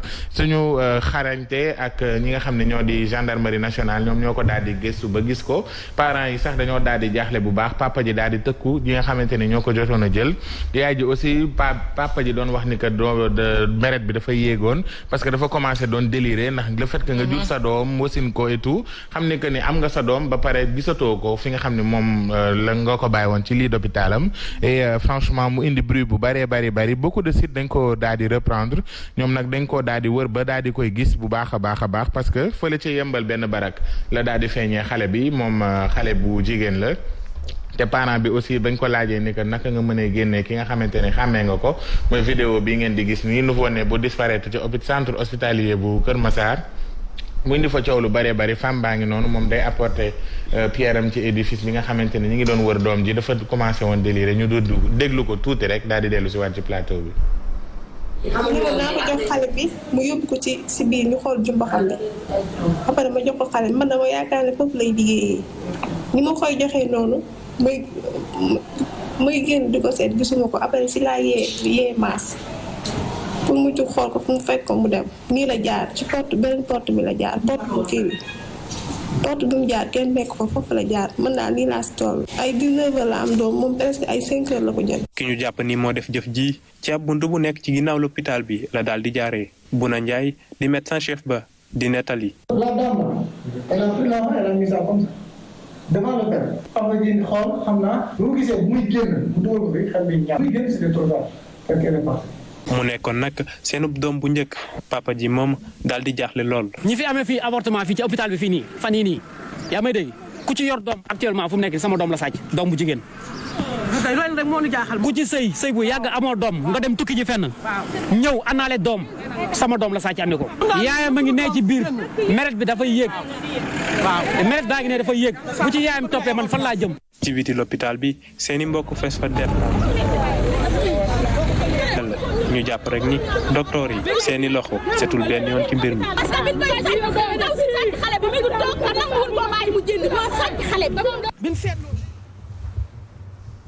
ayca vidéo bi mi ngi noonu ñoo ko gisandoo Asma parce que aussi dafa indi woon coow même sur Twitter am na ci ñoo xam ne ku ci nekk danoon sànni sa grain de sel ci coow li parce que aussi Sénégal mën naa ne man c'est devenu une habitude ñu gis ki nga xam ne moo di ay doom yu ñu sàcc parce que amoon na benn femme boo xamante ni moom tamit doomam réer na il y a plus de 10 ans ba léegi mënul fexe ba gis ko peut-être que lii nii yàlla moo ci sàng sutura ba xale bi daal di feeñ mais man li ma jaaxal mooy suñu xarañte gendarmerie bi nga xamante ne dañoo topp piste bi sur le champ en moins de 48 heures ñu daal di retrouver ki nga xamante ne moo di xale bi mu indi woon coow trop ci réseaux sociaux yi nag vraiment man xam naa ni moom ban jigéen ñi laa bëggoon laaj ban effet la def bu ñu sàccee sa doom ku fi mës a am doom fii moom. man de am na. waaw ban effet man en fait je veux savoir parce que coow li bëri na trop quand même parce que quoi qu'on puisse dire yaay boo xam ne da nga jur sa doom wasin ko aussi sa doom génn àdduna mais loolu set metti na mais aussi nga am koo xamante ni fekk nga mu am doomam teg ko ci wetam di xaar bi su ngeen di jot nga jël doom ja yóbbu aussi loolu day tax moo tax papa ji bi mu génnee daal dina meret bi dafa xaw a yéeg tuuti ba mu xaw a am folie commencer di changer comportement et cetera. ba mais moi je pense tout simplement que ce qui est grave, ce qui est incroyable dans l'affaire, c'est que comment tu peux être une mère et voler à une mère son bonheur, c'est grave quand même, non? waaw mais man pàcc bi may ñëwaat rek parce que y avait trop de versions. man li ma déggoon mooy ndaw si dafa ëmboon def fausse couche. mais da ko nëbb jëkkër ji. da ko nëbb jëkkër ji léegi dafa def fausse couche léegi ci la dem sàccee xale bi am na dara mën a justifier sàcc xale mais am na leneen lu ne ci ginnaaw mooy le fait que amul doom ci yenn famille da nga fay sëy doo am doom ñu lay stigmatiser di la xas di la gaaral di la sanitral mel na yow yaa koy may sa bopp du justifié wul dara de mais loolu c'est un fait de société dafa bokk ci suñu société dañ ko ciy gis xam naa loolu tamit dégg naa ko ci raison la xëy na mu bañoon ñu ni mais doom boo jurul xam nga ni da nga ko sàcc tôt ou tard dina feeñ. mais soxna même man foofu laa ko gisee parce que dama ne woon bii bu paree damay ne peut-être ñii seen nii lañ ko gisee mais itam nañu bàyyi xel lu nekk ci gannaaw tey xale bu jigéen bi buñ ko laajoon interviewé ko mu wax dëgg rek li nekk ci xolam. mën nañ dégg version boo xam te ne dañ koy ne yaay yee sàcc. pour te dire ne que dina la toucher ba nga xamante ne da ngeen koy ne bii. juste pour appuyer soxna lu mu wax. famille est-ce que am na bonheur ci belle famille est-ce que jëkkër ji menacé wu ko ne ko boo andiwul doom mooy damay takk keneen wala ma kii la attanu ko wala ma fase la. mu bañ ko attan yooyu yëpp peut-être mën na nekk ci gannaaw même si nag ça ne justifie pas son acte quand même. mais am na yoo xamante ne peut-être mi ngi ci gannaaw. justement mais aussi moi je dis juste que gis nga dañ ne jiyaat kii xare badar jeex na. jiyaat nafsu moo des nit ñi dañuy xeex ak seen bakkan gis nga ku la bëgg a fatt sonal la ne la dama lay fase ndax juróo doom yàllaay maye doom. ak naan doom bu góor Asma am na ñoo xamante ne ba tey je prends exemple ci sama maam lu muy wax day wax ay sëtam muy sama ay cousine ne leen da ngeen am fayukaay. moo tax ngeen di balballu seen sëy yi am na ñoo xamante ne amatuñu place seen kër yaay yi am na ñoo xamante ne seen benn néeg boobu moo leen gënal ñu delluwaat xat-xat lu fenn donc ku am fayukaay mooy nga sa jëkkër wax nga ne ko je rentre chez ma mère ah voilà foo amee fi nga wéeru donc yooyu yëpp am na derrière mbokk yi nag dañu war a nag donc jigéen am na ñu bëgg affirmer wu mais lu moyen nekk fi wala benn kii bi nekk fi yooyu yëpp nañ si bàyyi xel. Est-ce que maintenant ça vaut la peine d'aller voler l'enfant de l'autre? Non moo tax ma ne ça ne justifie pas l'acte qu'elle a fait mais bon doo xam at ba pare tamit meret ni mu tiitalee xaw ma ndax nit ñu ci traumatisé la mais meret bi bu yéegee mën na andi ab tuuti nga wala fa nga génn àddina am na càndaar koo xamante ni donc loolu tam peut-être meret bi mën na ko def dafa yéeg mu génn àddina meret bu yéegee en fait man li ma gën a jaaxal mooy nan la nit ki def dugg ci hôpital bi sol blouse hôpital nekk gàddu écoutu infirmière yor ay pinceau def lépp ci ku wasin ba pare dugg ci biir hôpital bi sàcc liit bi ci biir crèche bi jël ko yóbbu te kenn yóbbu ko man loolu moo ma jaaxal ba léegi. Manque de surveillance. Merci. c'est pas la première fois Ziguinchor déggoon nañ ci lu mel noonu te heureusement faut le dire ba xale bi feeñ mais am na ci cas yu bëri yoo xamante ne xale yi duñu feeñ ñu ngi sàcc xale yi di dugg ci hôpital yu doo xam tu ne sais pas en fait naka la ñuy def ba vraiment maternité war nañ ko sécuriser. Est-ce que c'est pas dû au fait qu'il y a énormément de stagiaires, Louisa, dans ce secteur-là? Oui, mais ça ne justifie pas. dafa mel ni nga jël Sen TV, il y a beaucoup de stagiaires. am na ñu fiy liggéey mais tey jii booy dugg badge moo la fay dugal. donc du coup maternité yi surtout ñi nga xamante ne c'est des nouveau-nés. ñoo xamante ne seen yaay dañu peut-être mën nga am accouchement bu metti après nga jëlee ci feebar. xale bi tamit mën na tamit am feebar ñu def ko sous couveuse. donc du coup il faut sécuriser. vraiment échange de bébé.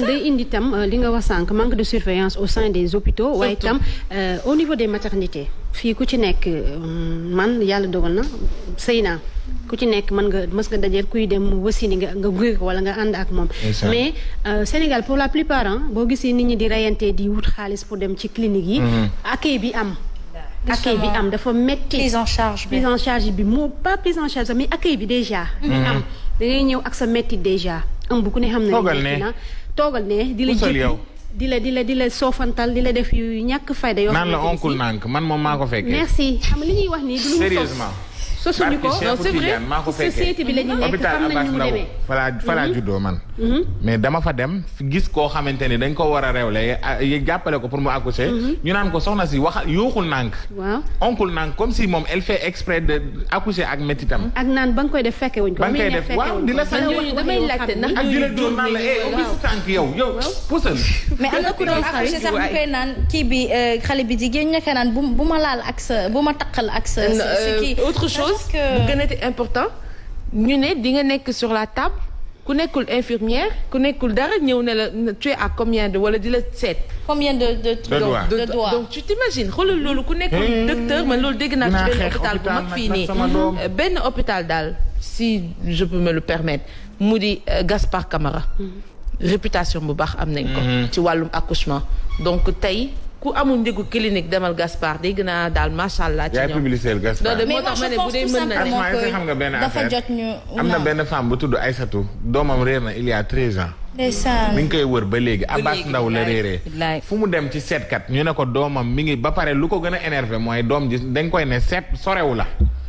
kon maanaam ki ko sàcc mën na bañ a nekk mbokkam mais mën na dëkk ci koñ bi te du ko xam parce que aussi nee na moom à chaque fois day tëdd mel ni doomam da koo tiim parce que dafay am pressentiment ni que moom doomam mi ngi dund te am na ay rakk jur na ay doom dafa dem ba traumatisé keneen mënatul téye doomam moom rek mooy téye doomam tellement que dafa juddu xale bi juddu prip ñu yóbbu ko tudd ko ba pare yóbbu ko teg ko jékki-jékki ne ko doom bi dafa décédé ñu dem hôpital mu war ko suul ñu daal di dem vérifier sexe bi nekk te du même sexe bi ci la xamee ni que du doomam parce que moom dafa xamoon dafa meloon ni ko amoon pressentiment que ni xale bi mu tiim ñu koy suul ne que dee na te dañoo yëglee ñëpp famille bi yëpp ne dee na ba mu ñëwee tiim ko ni ñu ne du doomam ñu dem jëkkër ji tiim ko ne kii du sama doom parce que man doom bu góor laa am doom bu jigéen laa am te kii doom bu góor la man du benn après nag ñi nekkoon ñi fekkee accouchement beeg tudd beeg imam bi ñooñu ñëpp daal di confirmer que ni xale bi du seen doom ñu jékki-jékki ñu ne nekkate du seen doom après ñu dem xoolaat jékki ñu ne leen ñëw ne leen gisatuñu xale bi noonu lañ ci toll ba léegi fële ci hôpital Abass Ndao donc bii nii bu amee man dama ne woon comme bii passé la nar a nekk parce que hôpital Abass Ndao ak seen ay fonctionnalité ni mu demee ak moyens yi nga xam ne jot nañ ko fa am bien vrai que ni lépp doyul milieu santé bi doyul du ma tàyyi ci di ko wax. Eva Marie Coll Seck il faut que ñu delloo si ko ci affaire bi même bu fekkee ne que du ministre wala dara même bu fekkee ne day dellu si te du doon ministre mais il faut que mu jàpp ci. parce que actuellement nii santé bi ñi ngi dañoo fàtte lépp ndax corona je te dis. coronavirus moo tax lépp luy actualité leneen ci hôpital dañ koy fàtte. ñëpp ay appesantiru ci corona jafe-jafe la prise en charge bu dul corona ci jafe-jafe la nit ñi nekkee te loolu dans un pays sérieux warul mën a nekk ku ci nekk xëy na la nga am ngay duggee marché waaye y a des priorités ci mën a nekk parce que bu ñu fi indiwee te Eva Marie Coll Seck tam te joxuñu ko les moyens nécessaires mais boo seetloo bi mu fi nekkee xawoon na tane tuuti xawoon na tane tuuti ñu ngi noonu. Asma balaa Biggi di terminer dafay buzz kañ la Biggi di buzz. vendredi lundi lay buzz. am na lu fi xewoon de rassemblement yi ñu jàpp. ak tamit photo sëñ moo tax ma laajte ne kañ lay buzz. non moo tax may laajte comme bokkuñu plateau. am na info bu bees bu bees bu ci am ñaaxarañ loo libéré nañ ko. ñaaxarañ loo libéré nañ ko ñaaxarañ loo dañ koy libéré donc démb la génn moom ak waa groupe am ak kii di Bara Gaye bu Clean Oil ak ay compagnie am ñi nekkoon ñëpp ci xew bi jot nañ leen a libéré comme suite d'information lañ wax. xam naa dañ leen amende. waaw je sais pas nag actuellement parce que ñaa aussi publié na ci snabam daal di nekk alhamdulilah ma sant sama yaay di ko gërëm après nag mu continuer te view mi dafa doublé wu. pour te dire que sénégalais dañu daw ci saa si ku ci nekk activer sa cloche de notification dem xooli ji li nga xamante ne ñaa moom la dugal bi mu dugg see ci biir këram ay jarbaatam dañ ko gàttandu donc dafa xaw a triste boo ko xoolee boo émotionnel da ngay xaw a yëngatu tuuti ñun on est dans le sensationnel ñun voilà am na tam ay ci saa si je te dis je te donne une information de taille ay sponsor ñoo ko accompagner meew bi mu nekk ci kaw table bi ñun la ba tey meew bi nekk ci kaw table ndogu beeg yëpp dañ ko ndogu bu nekk ak ki ko indil ñu pare Wally Seck woo ko yaayam et cetera affaire yi continuer mu daal di dem session studio di wane ni que ñu ngi préparé beneen album loolu yëpp di cartonné ci ay buzz donc pour dire que ni mën nga langaamu ci benn aspect négatif mën nga cee langaamu ba am ci lu positif il faut dire que ni souhaité wuñu kenn kaso wala dara wala ñu teel a ci benn anam boo xamante ne neexu la mais moom aussi am na heureusement réflexe am ci lu mu ci utiliser côté marketing et bravo à lui vraiment ñu koy massawu non mais sérieux métti woon na nag oui sérieusement parce que gagné na ci au moins benn notoriété boo xamante ne nit yi xaaruñ ko ci woon ñu ci bëri gëmuñu ko woon utilité ça aussi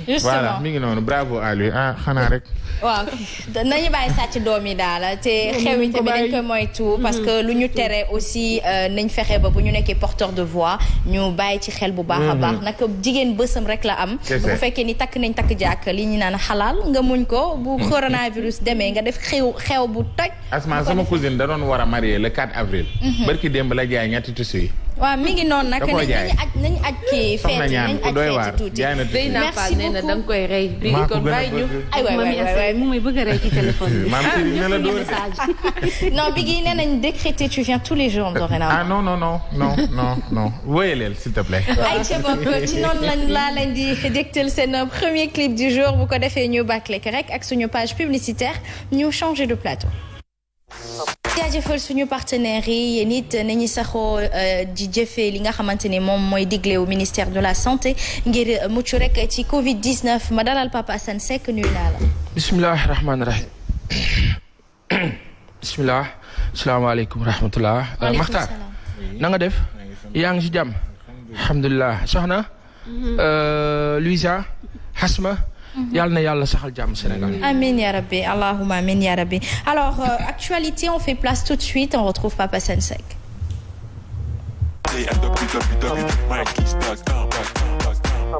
Papa Assane Seck ñu gis ne ni ponk bu njëkk bi ñuy waxtaanee mooy étranger yi nga xamante ne dañoo feebar ñu war leen a indi Sénégal pour ñun ñu faj leen.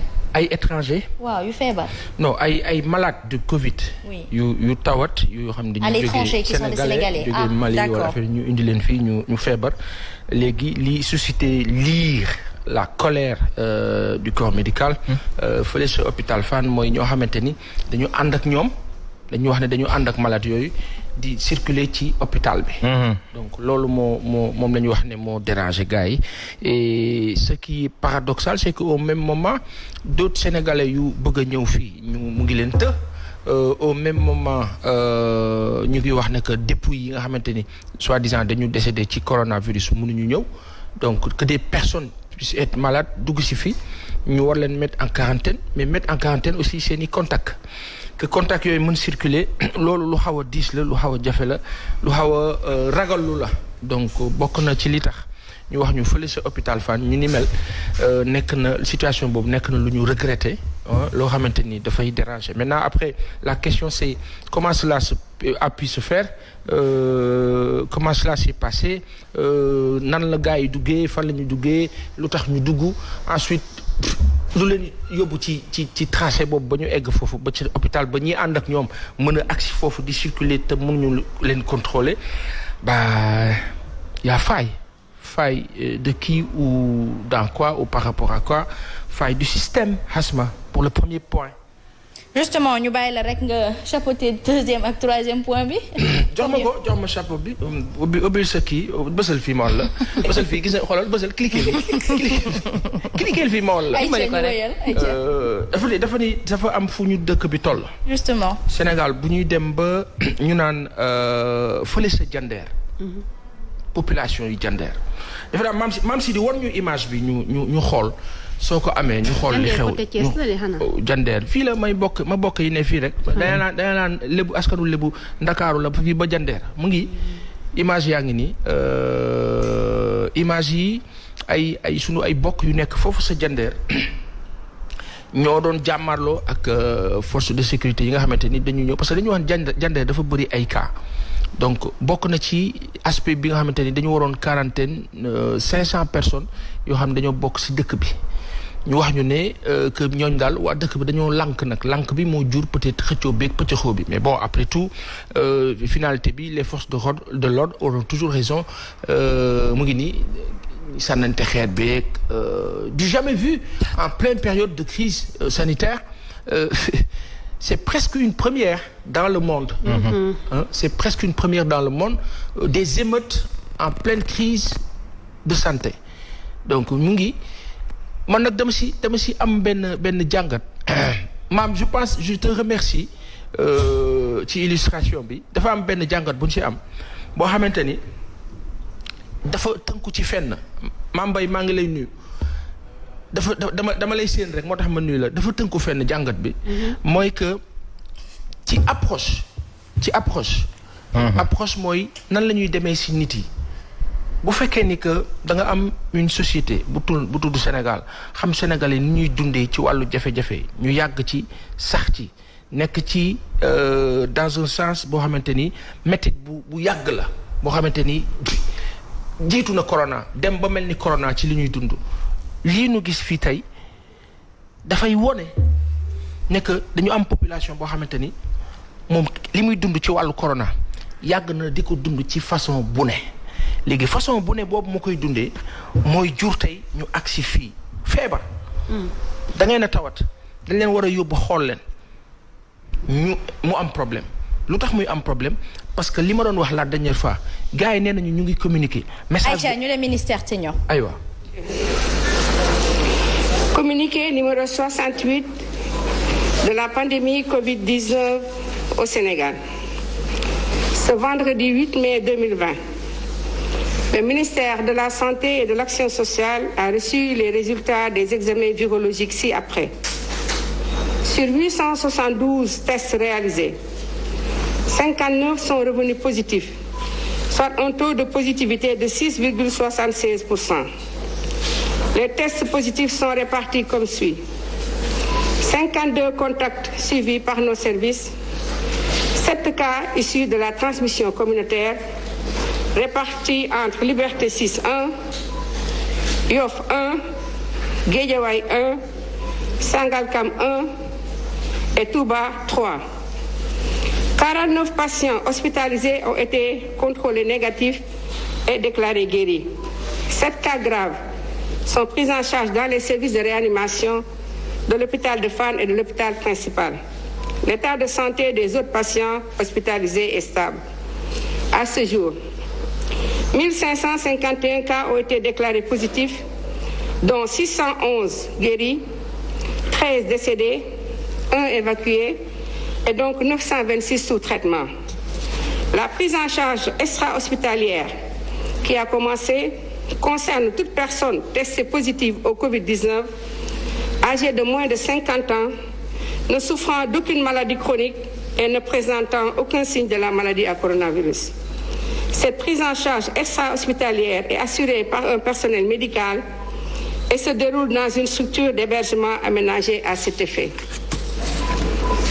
Toute personne ne répondant pas aux critères énoncés ci-dessus est prise en charge dans les structures de santé dédiées. Le ministère de la Santé et de l'Action sociale exhorte les populations au respect strict des mesures de prévention collective et individuelle. Assalamu alaikum askan wi maa ngi leen di ñëw di jottali lim bi nga xamante ne noonu la toll ci mbas mi ñuy wax Covid-19 fii ci suñu réew ci bésu gaaw bi tey di juróom-ñetti fan ci mois de mai 2020 ministère de la santé et de l'action sociale daj na résultat virologique yi ci juróom-ñetti téeméer ak juróom-ñaar fukk ak ñaar test yi nga xamante ne def nañ ko juróom fukk ak juróom-ñeent dellu si nañu am doomu jàngoro ji ci yooyu juróom fukk ak ñaar mooy li ñuy wax contact mooy yi nga xamante ne suñu bërëbu liggéeyukaay yi ñu ngi koy seet di ko saytu juróom-ñaar moom la ñuy wax cas communautaire mooy yi nga xamante ne kenn xamul ku leen ko wàll ñu ngi ci diiwaan yi tey Liberté 6 am na benn Yoff am na benn Géejawaay am na benn Sangalkam am na benn Touba itam am na ñett ñeent fukk ak juróom-ñeent ci ñi nga xamante ne tëdd nañ ci lalu hôpital yi bañ leen seetee gisatuñu feebar bi gisatuñu doomu jàngoro ji itam ci seen yaram wër nañu juróom-ñaari cas grave ñu ngi tëdd ci service réanimation yi hôpital Fann ak hôpital principal ñi nga xamante ne ñoo des ca loolu hôpital ya seen wér-gu-yaram mi ngi ànd ak tan ci bésu tey bii mbas mi lee Covid-19 duggee ci Sénégal ba léegi ñu ngi toll ci 1,000 ak juróomi téeméer ak juróom fukk ak benn ci ñi nga xamante ne am nañ doomu jàngoro ji ci yooyu juróom benn téeméer ak fukk ak benn wër nañu fukk ak ñett génn nañ ci àddina benn delloo na fañ ko jële woon léegi li nga xamante ne moo des ci ñu leen di faj ci lalu hôpital ñu ngi toll ci juróom-ñeenti téeméer ak ñaar fukk ak juróom benn ñu lañ koy waxee démb ba léegi faj bi nga xamante ne dañ ko génne ci l'hôpital yi door na ñooñu nag foog ñu nekk nit ñi nga xamante ne gis nañ ci ñoom doomu jàngoro ji Covid-19 amaguñu juróom fukki at te itam gisuñu ci ñoom benn feebar li ñuy wax maladie chronique waxoon nañ ko démb mooy lépp benn malade jàngoro yoo xamante ne dañ koy sooxaalee te itam mooy ñi nga xam ne dañuy toog naan man kat dégg suma yara ci li nga xamante ne mooy wane ne am naa Covid-19 loolu nag ni leen ko waxee nekkul gaa biir hôpital waaye waa kër docteur yu takku ñoo koy def te itam fi ñu koy defee dañ koy def ba nga xamante ne loolu nag hôpital ñuy ñaan ñi nga xamante ne tamit nekkuñu ci groupe boobu ñu wax tey dinañ leen di continuer di faj ci l'hôpital yi ministère de la santé et de l'action sociale mu ngi dooleeti di ñaax askan wi ñu def geste barrière yi maanaam mooy tegtal yi nga xamante ne bu ñu ko defee mbas mi du leen jot wala itam bu fekkee dugg na ci biir dëkk bi du law gu metti bi nga xamante ne mu ngi koy law fi ñu toll nii maa ngi leen di gërëm di leen di sant wasalaam. Voilà, à l'instant, Marie-Khemesse Ngom Ndiaye, directrice de la santé publique, moom doon defal le point du jour. Gis ngeen fi mu jeexalee mooy sensibilisation bi ñu respecter gestes barrières yi mais également bu fekkee dañu testé xool amee nga jàngoro ji boo yéesee juróom fukki at maanaam moins de 50 ans jaratu ngay dem hôpital bu fekkee affaire yi lottalu la sonalu la am na bërëb yi ñu aménagé ngir man waa kër docteur dañ leen fa fekk man leen a faj sa na mu waree moom moo doon def le point du jour li mu ñu xamal moo di 872 la ñu jot a testé bi ñu leen testé ba noppi 59 la ñu gis ne ñoo si amee jàngoro ji ci 59 yooyu 52 yi dañu di ay cas contact waaye nag juróom ñaar yi maanaam 7 yi dañu di ay cas communautaire yooyu ñu ngi leen gis gox bu ci mel ni kon rek Liberté 6 am na benn Yoff am na benn Guédiawaye am na benn cas communautaire fi nga xam ne mooy Sangalkam am na benn cas communautaire Touba amati na kon ñett ci ay cas communautaire kon nag ñeent fukk ak juróom-ñeent 49 jot nañu leen fecc ba nu wér ci 49 yooyee kon gannaaw dañuy war a delluwaat seen i kër 7 cas grave la ñu am tey ji xam ngeen ne démb 6 cas grave la am na kenn ku ci dooleeku maanaam wopp bi sonal na ko ba mu rek xaw a jéggi dayoo 7 cas grave kon la ñu amandi 1551 bi jàngoro ju duggee Sénégal ak léegi 2 mars sax léegi mat na léegi ñaari weer moom la lim gi toll 611 la ñu fecc ba nu wér fukk ak ñett ñoo si génn àdduna 926 la jàngoro ji tëral jamono ji may àddu ngeen ni teewlu loolu moo ñuy may nu ñu koy baaxoo di def dañuy wutali cette fois-ci sa Tëngéej dañ fekk fa major Faye major Mamadou Thiam Faye moom mooy chef bu sous brigade d'hygiène bu Tëngéej dañuy ànd ak moom mu defal ñu le point foofu sa Tëngéej ñoom yan jéego la ñu def ngir nag mën a ñaax askan wi seetal yenn bërëb yi major Faye gannaaw ba ñu la nuyoo.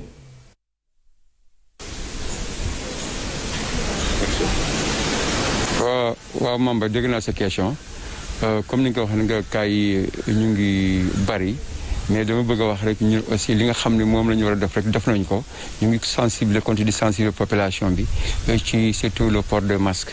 te gis naa ne port de masque am na ñoo xam ne ñu ngi ko respecté am na ñoo xam ne également respecté ñu ko ñun aussi ci côté boobu dañuy jël ay mesures parce que dinañ dugg ci biir dëkk bi encore surtout xool ñi nga xam ne solo ay masque ñu wax la ñu solo ay masque ñun également dañuy jéem a seet ay masque ku ñu ko mën a jëlee aussi jox population yi ñu sol loolu parce que loolu rek la parce que état bi def na li mu war a def yëpp mais li des yëpp problème comportement la te ñun dinañ xeex ci loolu ba ñëpp dellusiwaat ci loolu quoi.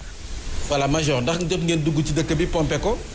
def nañu tournée yu bëri ci département bi foo xam ne nag dañu fa war a dugg bu sensibiliser population bi ñu ngi koy def amul benn daara boo xam ne des na ci département bi parce que mu def na 395 daara ci département bi lépp def nañ ko te aussi bi ñu xoolee ne mbas bi aussi mu ngi attaqué cas communautaire yi dañuy njëkk a def avant ramadan bi dañuy dugg ci dëkk bi loo xam ne gargote la restaurant yooyu ni nga xam ne nit yaa ngi def ci mbedd mi dañ ko doon saisir indi ko fii dañ ko pour ma arrêter chaîne de transmission bi foo xam ne nit yi ñu ngi fi rassemblé ñun dañ fay jaar di pomper di désinfecter lieu yooyu même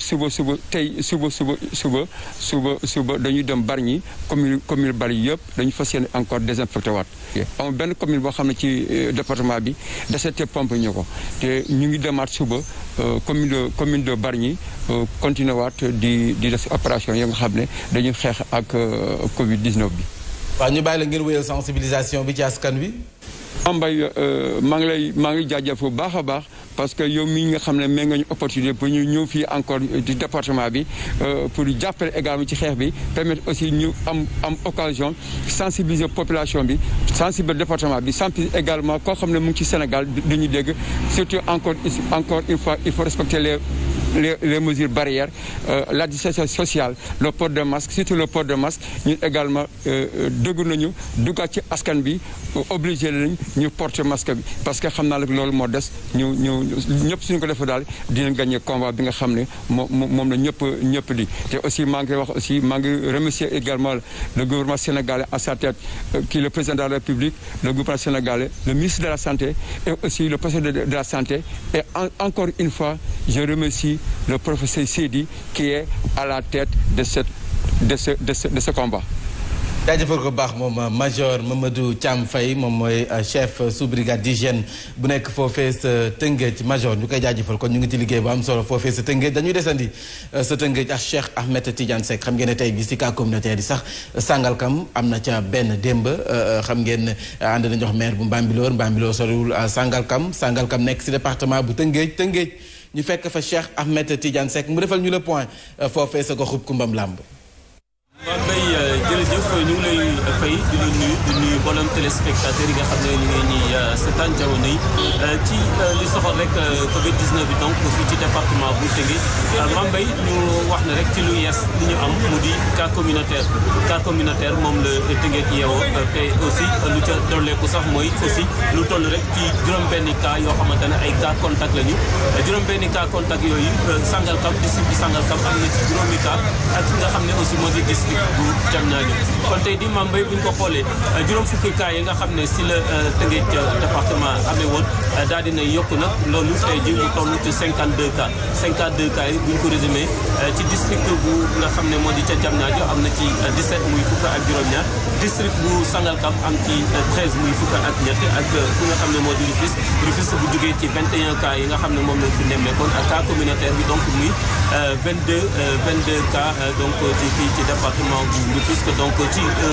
plutôt district sanitaire bu Rufisque loolu lépp bu ñu ko boolee donc muy 52 cas li nga xam ne moo ñeel département bu Tëngéej ak ces 3 districts sanitaires te bu ñu ko faram-fàccee aussi tey cas communautaire bi aussi am na ci benn boo xamante ne aussi jàpp nañ ko fële ca Jaxaay ak 8 cas contact yi nag Bambilor ak Jaxaay Ñàppuram ñoom ñoo ko daal di séddoo Mame Mbaye lii lañ fi mën a jàpp rek ci département bi mu Tëngéej donc ci li soxal Covid 19 bi. voilà ñu koy jaajëfal Cheikh Ahmed Tidiane Seck sa goxub Kumbam Lamb Tëngéej moo ñu doon defal point ñu ànd fës kéene ànd ak kii di Idrissa Diémé sa Kër Massar jàpp Mbaaw foofee it ñu ngi fay def ay jéego donte na xeex bi faw ñu gën ko joyanti dañuy ànd ak Idrissa Diémé foofee sa Kër Massar diggante Kër Massar Mbaaw mu defal ñu le point.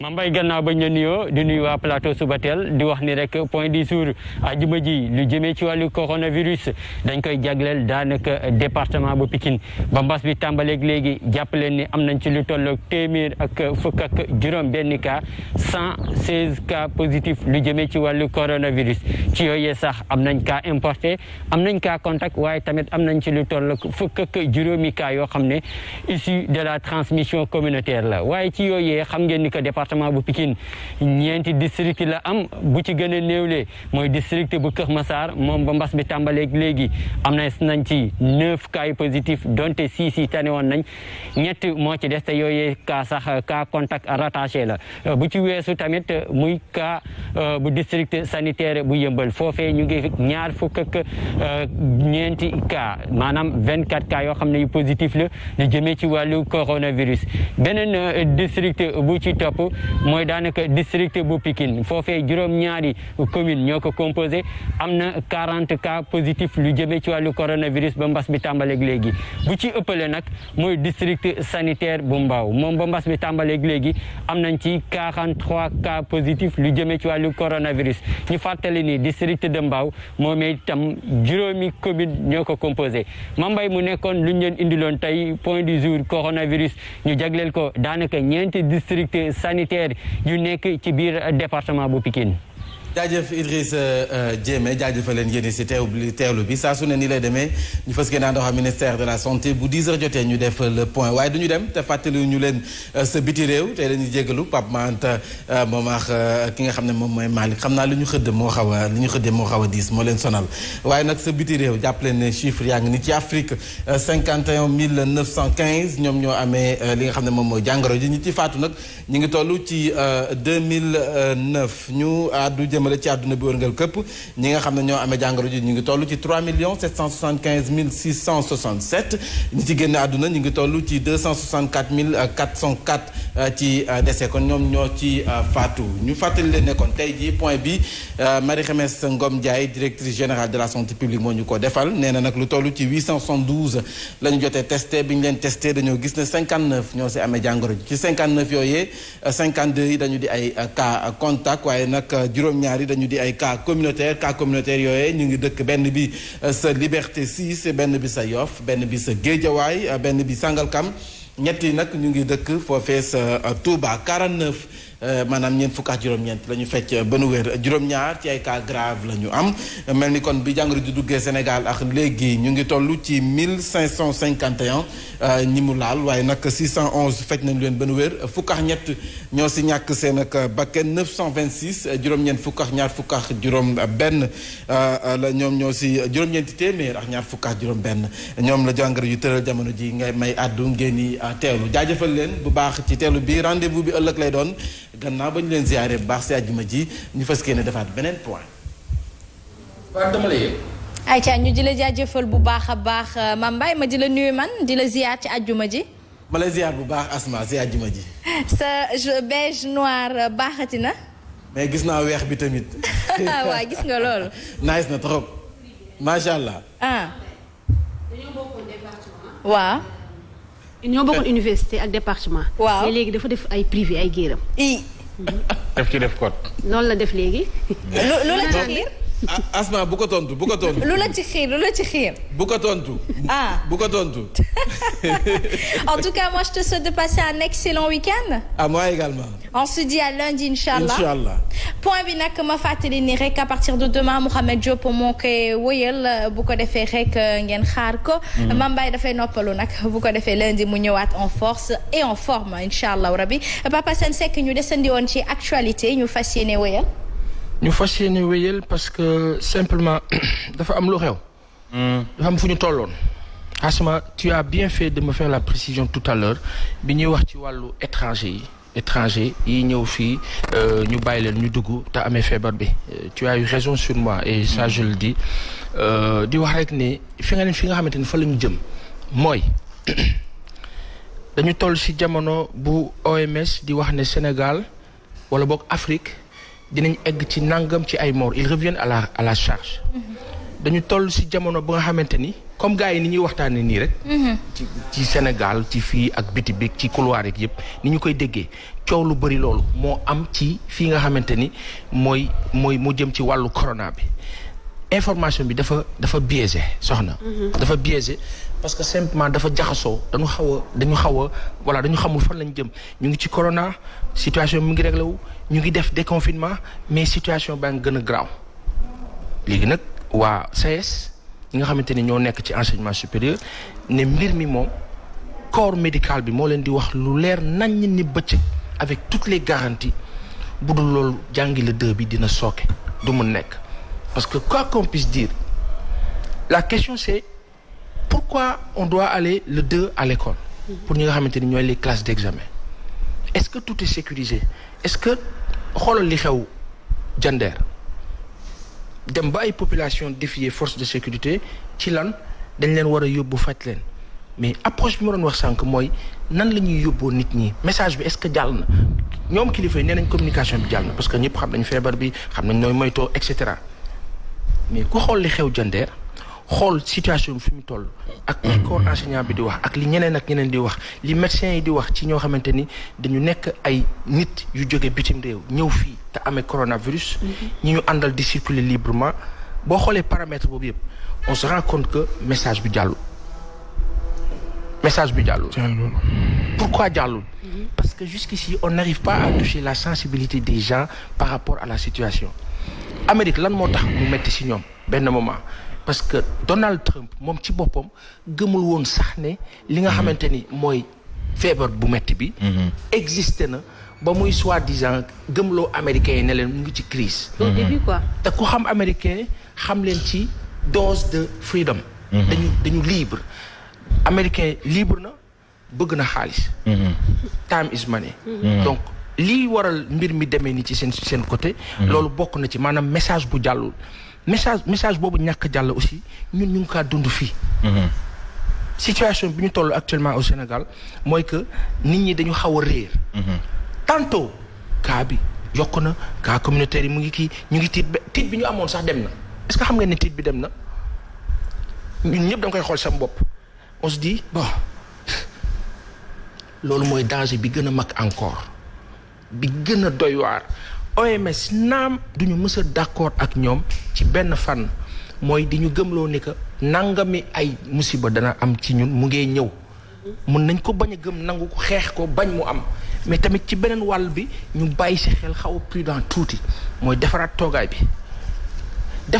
bi nag dafa am ku ko war a defar ki nekk ci bopp bi di ñu organiser ñun moom moo ñuy teg ci yoon bi di ñu tracer di ñu jaarloo si yoon bi mais boo gàddoo say soldat da ngay dimbali si ay nit ñëw tiital leen attaquer leen approche boobu dafay xaw a dafay yàq. donc Diender la fa xew waa léegi force de sécurité yi boo seetloo seen attitude c'était reculade pas pour moytu pour daw mais pour moytu reculade parce que ñii peut-être ay cas contact lañu.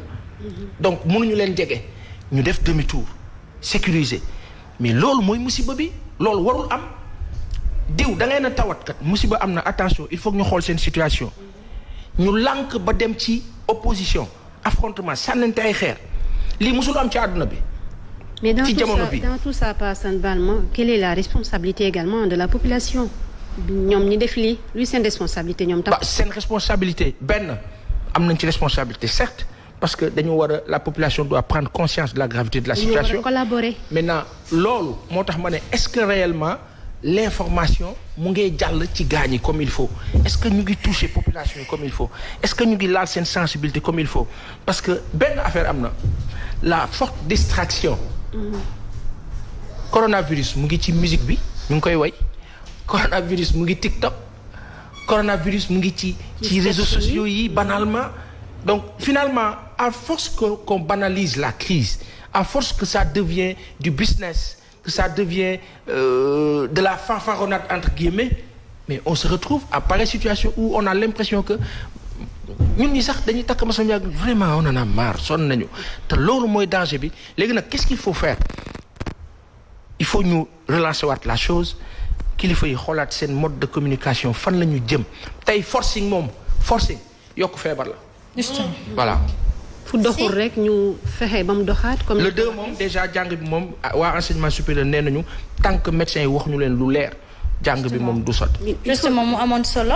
il faudra un encadrement un suivi également pour mën a reprendre quand même l'école bu fekkee ne classe d'examen yi kese la ñuy jàngale te ñoom ku ci ne syndicat yi def nga ay proposition moi je pense que ni bu ci loolu amee rek war na mën a nekk ci loo xamante ni si xëy na du jafe trop parce que mbooloo bi ni mu doon bëree xëy na du bëree noonu bu doon dañu ubbi école bi yépp mais il faudra au préalable nag jël mesures yooyu ba pare def suivi bi.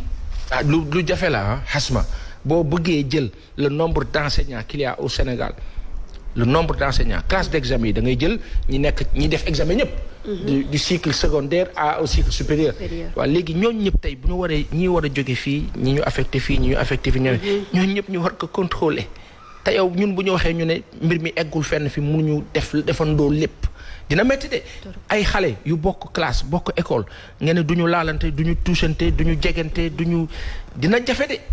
dina compliqué de. alors man dama am benn point bi ma bëggoon waxtaan paasan mooy li nga xamante ni énuméré nga ko sànq le fait que ñu war a indi ñi nga xam ne ñoo di néew yi mais loolu noo ko gisee man je ne comprends pas parce que bu ma gisee mu indi polémique fii ci Sénégal dafay xaw a intriguer sama xel. parce que boo gisee ñi dee ñu war leen suul foofu noonu et dire que ni les gens savent que carrément ki nga xam ne dafa décédé ci coronavirus maanaam moom même un mort benn nit bu dee ci corona mën na wàll ñeneen ñi donc ñooñu boo leen bëggee jël indi leen fii ci réew mi c'est comme si da nga bëgg propager virus bi wala dara parce que man xaw ma comprendre. mais oui merci pour ta question mais démb déglu nañu maître Assane Dioma Ndiaye bi nga xamante ni mooy défendre la diaspora par rapport ak loolu. après délibération Cour suprême bi muy expliquer ne. amul fenn ci science fu ñu démontrer loolu ñu exposé comme première affirmation ne que bi nga xamante ni dafa contaminé décédé ci coronavirus dafay wàlle beneen bi mooy que tubaab yi nga xamante ni ñoom ñooy jël corps yi di ko joxe. lu tax ñuy jox yeneen dëkk yi am na si ñoo xam ne dañuy jël seeni corps waaw léegi lu tax ñooñu. ñuy jëlal peut-être vol spécial wala des personnalités entre guillemets ñoom la. oui mais c'est-à-dire que dañuy gis nit yi dañ leen di suul avec des précautions sanitaires. c'est-à-dire que il parle de castration. de nu ñuy def ba nga xamante ni mbir mi du law et cetera. mais c'est quel genre de pays yi jël loolu parce que pays yi am moyens yi la mais on est un pays en voie de développement. non c'est-à-dire que tey ay morts. non c'est-à-dire que tey ni ñu état Sénégal waxee vols spéciaux muy jóge fii di dem. ñuy wax Air France ngay dem ak et cetera ñu naan suñu ministre bi Aliou Sarr ministre des transports. mu xamal ñu ne selon des conventions ak des échanges yoo xamante ni dañ ko accordé entre pays entre états la ñuy nangoo waaw wala déet mais sénégalais bi dafa am droit consacré daal di ñu jël ko indi ko biir dëkkam bu dee loolu la bëgg loolu devoiru nguur bi la maintenant après dañ leen di fayal ay cimetière léegi état bi mën na chaque période muy fay ay nit yoo xamante ni nekkatuñ fi état Sénégal mënul loolu li gën a yomb ci moom mooy jëli ay kooram parce que nii nga xamante ni noonu la ñu waxee ne am na ñoo xam ne dañu am feebar ñu permettre ñu agsi fii noonu la ñu war a mën a permettre les familles là ñu dund seen deuil dafa metti c'est un droit il est inaliénable du loo xamante ni war nañ ko def ou pas nguur bi nag mooy juger parfois daal di jël ay décisions yoo xam dañ koy respecter mais les gens ont le droit de recevoir leur corps dafa cher Maroc rek 3 millions ngay fay pour ñu indil la mais loolu compliqué wul mi on est entré l'état du Sénégal peut s'organiser pour loolu da nga naan lu mu bëggut a def mais lu ñu bëgg a def ko koor gis nga néew maa ngi jégalu ci wax ci parce que dafa diis nga ne sénégalais yéen ñi feebar foofu attention de na ngeen xam ne bu ngeen fa deewee dañ leen fay bàyyi cette psychose là mais en temps normal en temps normal aussi mais le discours on l'a entendu mais en temps normal nit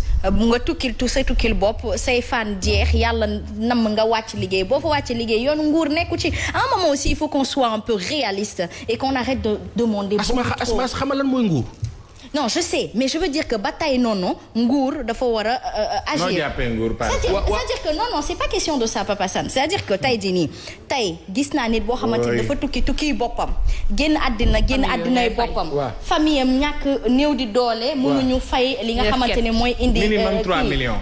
li nga xamante ne mooy indi corps bi fii. mais ñoom ñu wax ñu suul ko foofu. est-ce que tu sais que tous les Sénégalais qui sont morts depuis lustre à maintenant à des exceptions près.